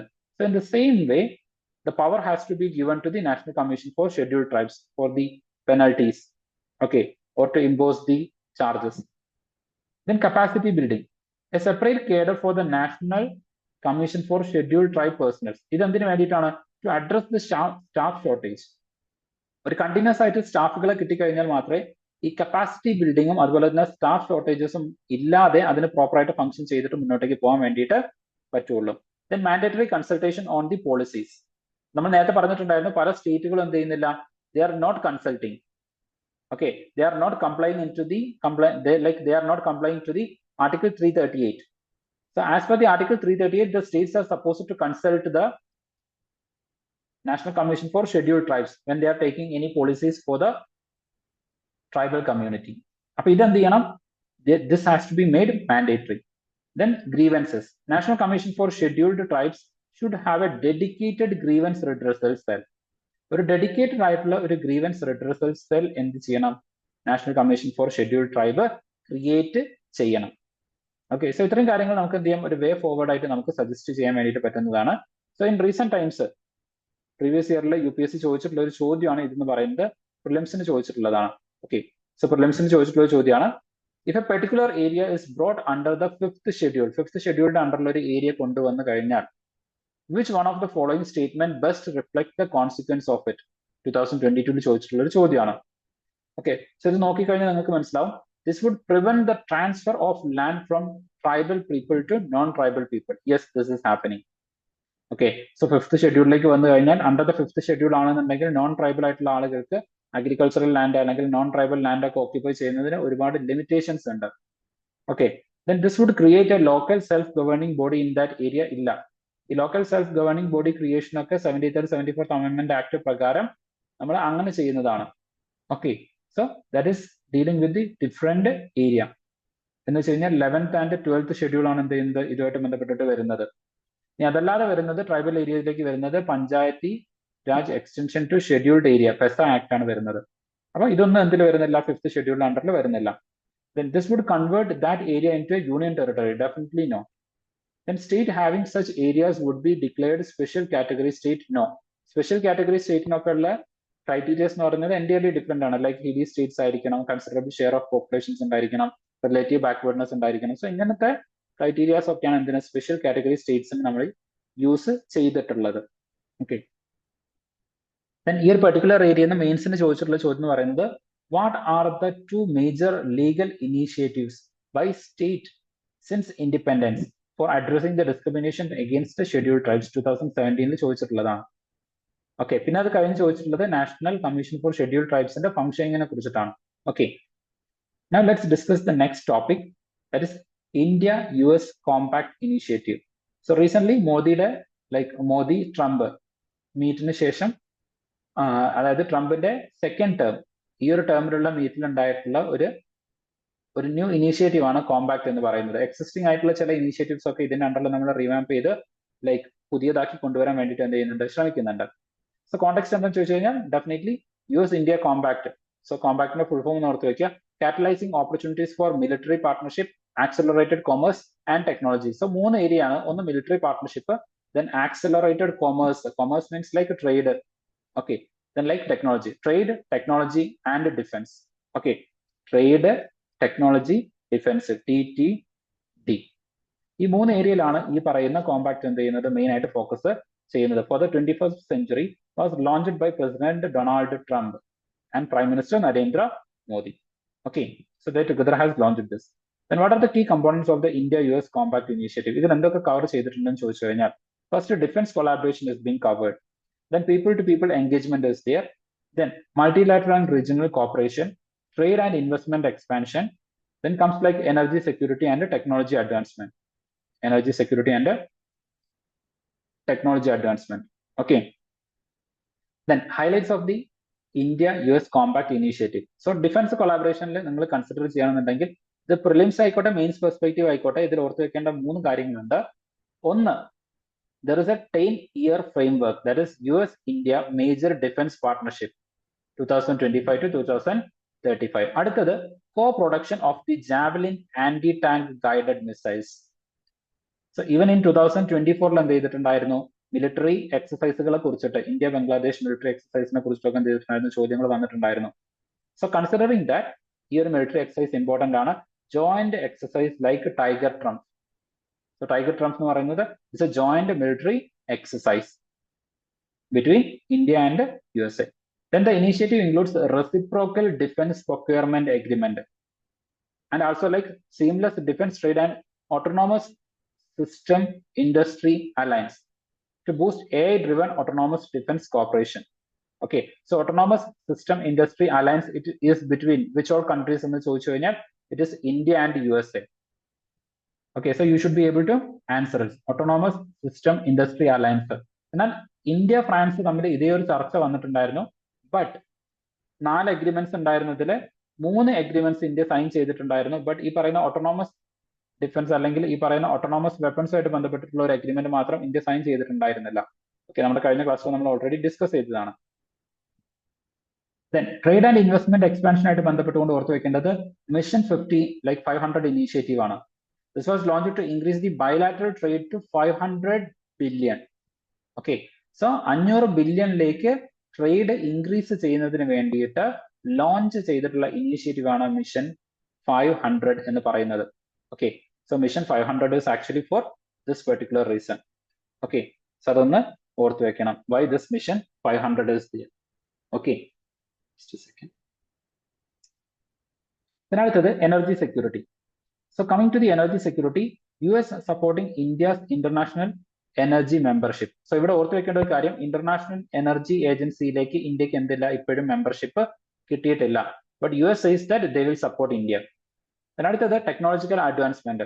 ഇതുമായിട്ട് ബന്ധപ്പെട്ടുകൊണ്ട് ഓർത്ത് വെക്കേണ്ട ഒരു കാര്യമാണ് initiatives on the critical and emerging technologies, ICET. ഇത് എന്ത് ചെയ്തിട്ടുണ്ട്, വി ഹാവ് ബീൻ റീബ്രാൻഡഡ്. അപ്പം ഇനി മുതൽ ICET എക്സിസ്റ്റ് ചെയ്യുന്നില്ല, പകരം വരുന്നതാണ് എന്ത്, ട്രസ്റ്റ്. ഓക്കെ, ട്രസ്റ്റ് എന്ന് വെച്ച് കഴിഞ്ഞാൽ transforming the relationship utilising strategic technology. Transforming the relationship utilising strategic technology, focusing on like semiconductor, quantum computing, artificial intelligence. So ഇതിലെല്ലാത്തിനും കൂടെ കൊളാബറേറ്റ് ചെയ്യാനുള്ള ഒരു ഇനീഷ്യേറ്റീവ് ആണ് ട്രസ്റ്റ് എന്ന് പറയുന്നത്. It came by replacing this ICET, initiatives on the critical and emerging technologies. ഇതിനെ replace ചെയ്തിട്ട് വരുന്നതാണ് ട്രസ്റ്റ് എന്ന് പറയുന്നത്. They are cooperating on like semiconductors, quantum computing and artificial intelligence. The next is like multilateral and the regional cooperation. So Quad partnership is already existing between India, Japan, Australia and USA. അത് കൂടാതെ എന്ത് ചെയ്യുന്നുണ്ട്, we are like further focusing on like advanced connectivity projects like India, Middle East, Europe economic corridor. So ഇതും in recent times ഒരുപാട് ന്യൂസിൽ വന്നിട്ടുള്ള ഒരു കാര്യമാണ്. India, middle East, Europe economic corridor, ചൈനയുടെ വൺ റോഡ് വൺ ബെൽറ്റ് ഇനീഷ്യേറ്റീവിനെ ഒക്കെ counter ചെയ്യാൻ വേണ്ടിയിട്ട് ഒരു ഗ്ലോബൽ കോപ്പറേറ്റീവ്, ഒരു ഡെമോക്രാറ്റിക് ആയിട്ടുള്ള ഇൻവെസ്റ്റ്മെന്റ് ആൻഡ് കണക്ടിവിറ്റി പ്രോജക്ട് എന്നുള്ള രൂപത്തിൽ ഒരുപാട് അറ്റൻഷൻ ന്യൂസിൽ കിട്ടിയത് കൊണ്ട് ഈ വർഷത്തെ പ്രിലിംസ് ആൻഡ് മെയിൻസ് എക്സാമിനേഷൻ ഇതുമായിട്ട് ബന്ധപ്പെട്ടിട്ട്, for example like Indian Middle East Europe കോറിഡോറിന്റെ അണ്ടറിൽ വരുന്ന പോർട്ടുകൾ, അതിന്റെ ലൊക്കേഷൻസ് അല്ലെങ്കിൽ ഏതൊക്കെ പോർട്ടുകളാണ് ഇതിന്റെ അണ്ടറിൽ വരുന്നത്, ഈ രൂപത്തിലൊക്കെയുള്ള ചോദ്യങ്ങൾ എന്ത് ചെയ്യാം, എക്സ്പെക്ട് ചെയ്യാവുന്നതാണ്. നൗ ഇത്രയൊക്കെ നമ്മൾ പറയുന്നുണ്ടെങ്കിലും ഈ പറയുന്ന കോമ്പാക്ട് നമുക്ക് ഇൻ റിയാലിറ്റി കൊണ്ടുവരണമെങ്കിൽ there exist like a lot of challenges. അതിലെ ഫസ്റ്റ് ചാലഞ്ച് ആണ് താരിഫ് ഡിസ്പ്യൂട്ട് എന്ന് പറയുന്നത്. ഫസ്റ്റ് എന്ത് ചെയ്തിട്ടുണ്ട്, Trump has criticised India's like onerous tariff. India already എന്ത് ചെയ്യുന്നുണ്ട്, ഡിഫറെന്റ് രാജ്യങ്ങൾക്ക് മുകളിൽ ഒരുപാട് താരിഫുകൾ അല്ലെങ്കിൽ നികുതി എന്ത് ചെയ്യുന്നുണ്ട്, ചുമത്തുന്നുണ്ട്. ഫോർ എക്സാമ്പിൾ ലൈക്ക് ഇതിൽ ഏറ്റവും ഇമ്പോർട്ടന്റ് ആയിട്ടുള്ള ഒരു ഇൻസിഡന്റ് ആണ് ഹാർലി ഡേവിസൺ ബൈക്കുമായിട്ട് ബന്ധപ്പെട്ടുകൊണ്ട്. സോ ഇതൊരു ലക്ഷറി ബൈക്കാണ്, ലക്ഷറി പ്രൊഡക്ട്സിന്റെ മുകളിൽ ഇന്ത്യ എന്ത് ചെയ്യുന്നുണ്ട്, ഹൈ താരിഫ് ഇമ്പോർട്ട് ഡ്യൂട്ടി ഒക്കെ എന്ത് ചെയ്യുന്നുണ്ട്, ഇമ്പോസ് ചെയ്യുന്നുണ്ട്. ഓക്കെ, സോ ഇതുമായിട്ട് ബന്ധപ്പെട്ടിട്ട് കഴിഞ്ഞ ട്രംപ് റെജിമിന്റെ കാലഘട്ടത്തിൽ എന്ത് ചെയ്തിട്ടുണ്ടായിരുന്നു, ഇത്തരത്തിലുള്ള ഒരു അക്വിസിഷൻ ഉണ്ടായിരുന്നു. സോ അതിന്റെ ഇഷ്യൂസ് ഒക്കെ ആ സമയത്ത് ഒരുപാട് ന്യൂസിലുണ്ടായിരുന്നതാണ്. അടുത്തത് Trump reinforced his policy of reciprocal tariff. എന്ന് വെച്ച് കഴിഞ്ഞാൽ ഇന്ത്യ താരിഫ് ഇടുകയാണെന്നുണ്ടെങ്കിൽ ഇന്ത്യ എക്സ്പോർട്ട് ചെയ്യുന്ന പ്രൊഡക്ട്സിന്റെ മുകളിൽ അല്ലെങ്കിൽ ഇന്ത്യയിൽ നിന്ന് ഇമ്പോർട്ട് ചെയ്യുന്ന പ്രൊഡക്റ്റുകളുടെ മുകളിൽ US എന്ത് ചെയ്യും, ഹൈ താരിഫ് ചുമത്തും എന്ന് ഓൾറെഡി പറഞ്ഞിട്ടുണ്ട്. So this will lead to a trade war or like a mutual tariff war. Okay, mutually നമ്മൾ താരിഫ് അങ്ങോട്ടേക്ക് ഇമ്പോസ് ചെയ്തിട്ട് ഇപ്പോഴത്തെ ഗ്ലോബലൈസേഷൻ എന്ത് ചെയ്യും, ഒരു റിവേഴ്സ് ഗ്ലോബലൈസേഷൻ സംഭവിക്കാനുള്ള സാധ്യതയുണ്ട്. ഓക്കെ, ദെൻ അടുത്തൊരു കൺസേൺ എന്ന് പറയുന്നത് there is absence of free trade agreement. ഇന്ത്യയും USA തമ്മിൽ ഒരു ഫ്രീ ട്രേഡ് അഗ്രിമെന്റ് എക്സിസ്റ്റ് ചെയ്യുന്നില്ല. അപ്പൊ ഡെഫിനറ്റ്ലി ഈ താരിഫായിട്ട് ബന്ധപ്പെട്ടുകൊണ്ടുള്ള ഡിസ്പ്യൂട്ട്സ് ഒരു ചാലഞ്ച് ആയിട്ട് ഈ പറയുന്ന കോമ്പാക്ട്, അതിൽ ഒരു മേജർ കമ്പോണന്റ് ആണ് എന്തെന്ന് പറയുന്നത്, കൊമേഴ്സ് എന്ന് പറയുന്നത്. കൊമേഴ്സ് ആൻഡ് ട്രേഡ് എന്ന് പറയുന്നത് കോമ്പാക്റ്റിലെ ഒരു മേജർ കമ്പോണന്റ് ആണ്. അപ്പം അതുമായിട്ട് ബന്ധപ്പെട്ടിട്ട് എത്രത്തോളം അത് പ്രാക്ടിക്കൽ ആവും എന്നുള്ളത് it depends upon this factors regarding the tariff. അടുത്തതാണ് immigration policies. So India agreed to facilitate the return of 220,000 to 7 lakh undocumented Indian migrants. So ഇതായിട്ട് ബന്ധപ്പെട്ടുകൊണ്ട് കഴിഞ്ഞ വർഷം ലൈക്ക് 2 വർഷം മുമ്പ് ഷാറുഖ് ഖാന്റെ ഒരു പടം ഇറങ്ങിയിട്ടുണ്ടായിരുന്നു, ഡങ്കി എന്ന് പറയുന്നത്. Okay, mentioning about the Dunki Roots. Okay, so Dunki Roots എന്ന് വെച്ച് കഴിഞ്ഞാൽ ലൈക്ക് നമുക്ക് ലീഗൽ അല്ലാതെ ഇല്ലീഗൽ ആയിട്ട് US എമിഗ്രേറ്റ് ചെയ്യാൻ വേണ്ടിയിട്ട്. ഇപ്പൊ മലയാളത്തിലെ CIA എന്ന് പറഞ്ഞിട്ടുള്ള പടം നിങ്ങൾ കണ്ടിട്ടുണ്ടെങ്കിൽ which is also similar, which is also like based on this concept of Dunki route. Mexico അല്ലെങ്കിൽ കാനഡ പോലുള്ള രാജ്യങ്ങളിലേക്ക് എത്തിയിട്ട് അവിടുന്ന് പിന്നെ എന്ത് ചെയ്യും, ബോർഡർ മുറിച്ച് കടന്നിട്ട് US എത്തുന്ന ഇല്ലീഗൽ ഇമിഗ്രൻസ്. സോ അങ്ങനെ almost like 7 lakh immigrants are there from in India. Okay, so in 2024 it has reached a very high. ഇവിടെ ലൈക്ക് ഒരു ഫാക്ടറും കൂടെ നമ്മൾ ഓർത്ത് വെക്കേണ്ടതുണ്ട്. അതായത് എക്കണോമിക്കലി ബാക്ക്വേർഡ് ആയിട്ടുള്ള ആൾക്കാർ മാത്രമല്ല ഇത്തരത്തിൽ എന്ത് ചെയ്യുന്നത് യു എസിലേക്ക് ഇമിഗ്രേറ്റ് ചെയ്ത് പോകുന്നത്. ഈവൻ മില്യണയേഴ്സ്, ഇപ്പം കഴിഞ്ഞ വർഷത്തെ സ്റ്റാറ്റിസ്റ്റിക്സ് അനുസരിച്ചിട്ട് almost 7,000 millionaires they have migrated into USA. അവർ അങ്ങോട്ടേക്ക് മൈഗ്രേറ്റ് ചെയ്തു എന്ന് മാത്രമല്ല, most of them are going to become the permanent settlements over there. Okay, not 70,000, it is 7,000. Okay, 7,000 billionaires per year are migrating from India into USA. Then അടുത്തത് Trump's stricter immigration stance. So ഇത് എന്ത് ചെയ്യുന്നുണ്ട്, ഇപ്പം Indian students അല്ലെങ്കിൽ Indian like professionals for the job opportunity, if they plan to migrate into USA, it will impact their chances for the migration. Then the next is like technology transfer. So regarding the technology transfer, US restrictions on the AI, drone and the missile technology.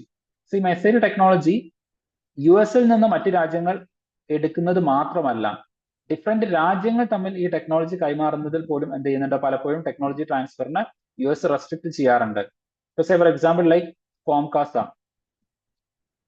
Okay, so ഇതുപോലുള്ള different agreements ഇതിനെ restrict ചെയ്യാൻ വേണ്ടിയിട്ട് എന്ത് ചെയ്യാറുണ്ട്, കൊണ്ടുവരാറുണ്ട്. അത് മാത്രമല്ല, പലപ്പോഴും റഷ്യയുമായിട്ട് strategic dealings നടക്കുന്ന രാജ്യങ്ങളുടെ മുകളിൽ പലപ്പോഴും എന്ത് ചെയ്യാറുണ്ട്, USA റെസ്ട്രിക്ഷൻസ് ഇംപോസ് ചെയ്യാറുണ്ട്. Okay, even India was also like once feared about this.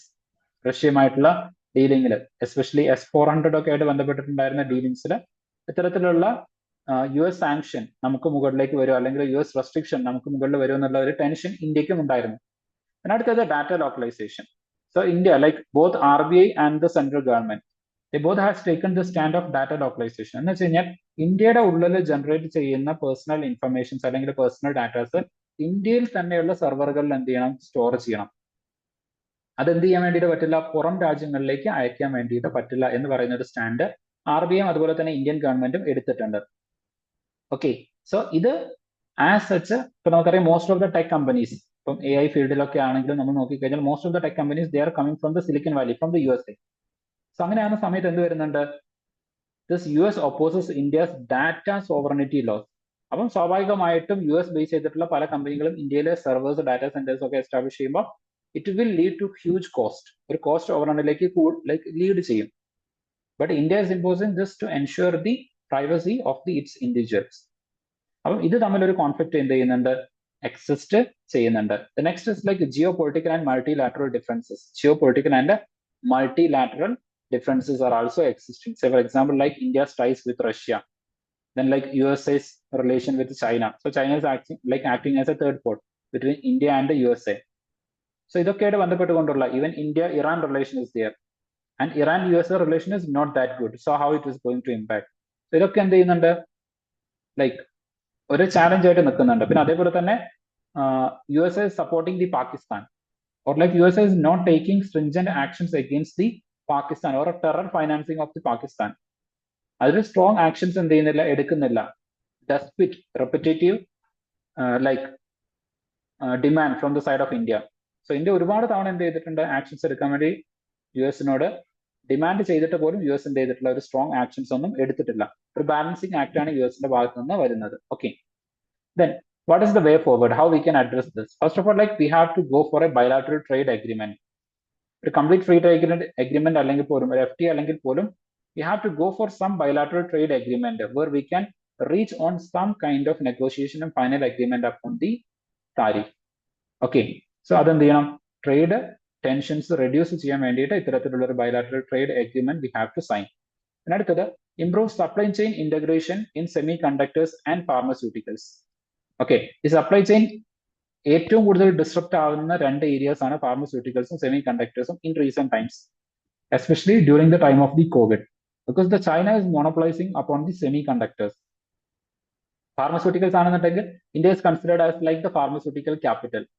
ചീപ്പായിട്ട് എന്ത് ചെയ്യുന്നുണ്ട്, ഇപ്പൊ നമുക്ക് തന്നെ ചെയ്യാം, US-ലേക്ക് പോലും ഈ കോവിഡിന്റെ സമയത്ത് പല സമയത്തും വാക്സിൻസ് കയറ്റി അയച്ചിരുന്നത് ഇന്ത്യ ആയിരുന്നു. Okay, then harmonize regulatory standards with US norms to attract the investment. So US companies ഇവിടെ ഇൻവെസ്റ്റ് ചെയ്യണം എന്നുണ്ടെങ്കിൽ, അല്ലെങ്കിൽ അവരിവിടെ കൂടുതലായിട്ട് ഫണ്ട് ലൈക്ക് ഇൻവെസ്റ്റ് ചെയ്യണം എന്നുണ്ടെങ്കിൽ, ഫണ്ട് അവരെ ഇവിടെ നമുക്ക് എന്ത് ചെയ്യണം, നിക്ഷേപമായിട്ട് തരണം എന്നുണ്ടെങ്കിൽ നമ്മുടെ സ്റ്റാൻഡേർഡ്സ് അതുമായിട്ട് എന്ത് ചെയ്യണം, മാച്ച് ആയിട്ട് പോകണം. ഫോർ എക്സാമ്പിൾ നമുക്കറിയാം ടെസ്ല കഴിഞ്ഞ മോദി ഗവൺമെന്റിന്റെ സമയത്ത് പോലും എന്ത് ചെയ്തിട്ടുണ്ടായിരുന്നു, ഒരുപാട് ഡിസ്കഷൻസ് നടന്നിട്ട് പോലും അന്ന് ടെസ്ല ഇന്ത്യയിലേക്ക് വന്നിട്ടുണ്ടായിരുന്നില്ല. But even in recent times again Tesla ഇന്ത്യയിലേക്ക് വരുന്നുണ്ട്, പ്ലാന്റ് ഓപ്പൺ ചെയ്യുമെന്നൊക്കെ നമ്മൾ എന്ത് ചെയ്യുന്നുണ്ട്, ഡിസ്കസ് ചെയ്യുന്നുണ്ട്. But why they are not coming? Because the industrial standard is not matching with the US. അതൊന്ന് മാച്ച് ആയി കഴിഞ്ഞാൽ മാത്രമേ അവർ എന്ത് ചെയ്യുള്ളൂ, ഇവിടേക്ക് കൂടുതലായിട്ട് ഇൻവെസ്റ്റ് ചെയ്യും, ഇവിടെ ജോബ് ഓപ്പർച്യൂണിറ്റീസും കാര്യങ്ങളൊക്കെ, ഇൻഡസ്ട്രിയൽ ഗ്രോത്ത് കാര്യങ്ങളൊക്കെ എന്ത് ചെയ്യുള്ളൂ, വരാൻ പോകുന്നുള്ളൂ. Okay, then work force mobility. So ഇതിൽ ഏറ്റവും ഇമ്പോർട്ടന്റ് ആണ് H1B വിസ കോട്ട എന്ന് പറയുന്നത്. സോ H1B വിസ കോട്ട എന്ത് ചെയ്തിട്ടുണ്ട്, റെസ്ട്രിക്റ്റ് അല്ലെങ്കിൽ റെഡ്യൂസ് ചെയ്തിട്ടുണ്ട്. അപ്പൊ സ്വാഭാവികമായിട്ടും ഇവിടുന്ന് അങ്ങോട്ടേക്കുള്ള മൈഗ്രൻസിന്റെ എണ്ണം എന്ത് ചെയ്യും, പ്രൊഫഷണൽ മൈഗ്രൻസിന്റെ എണ്ണം കുറയും.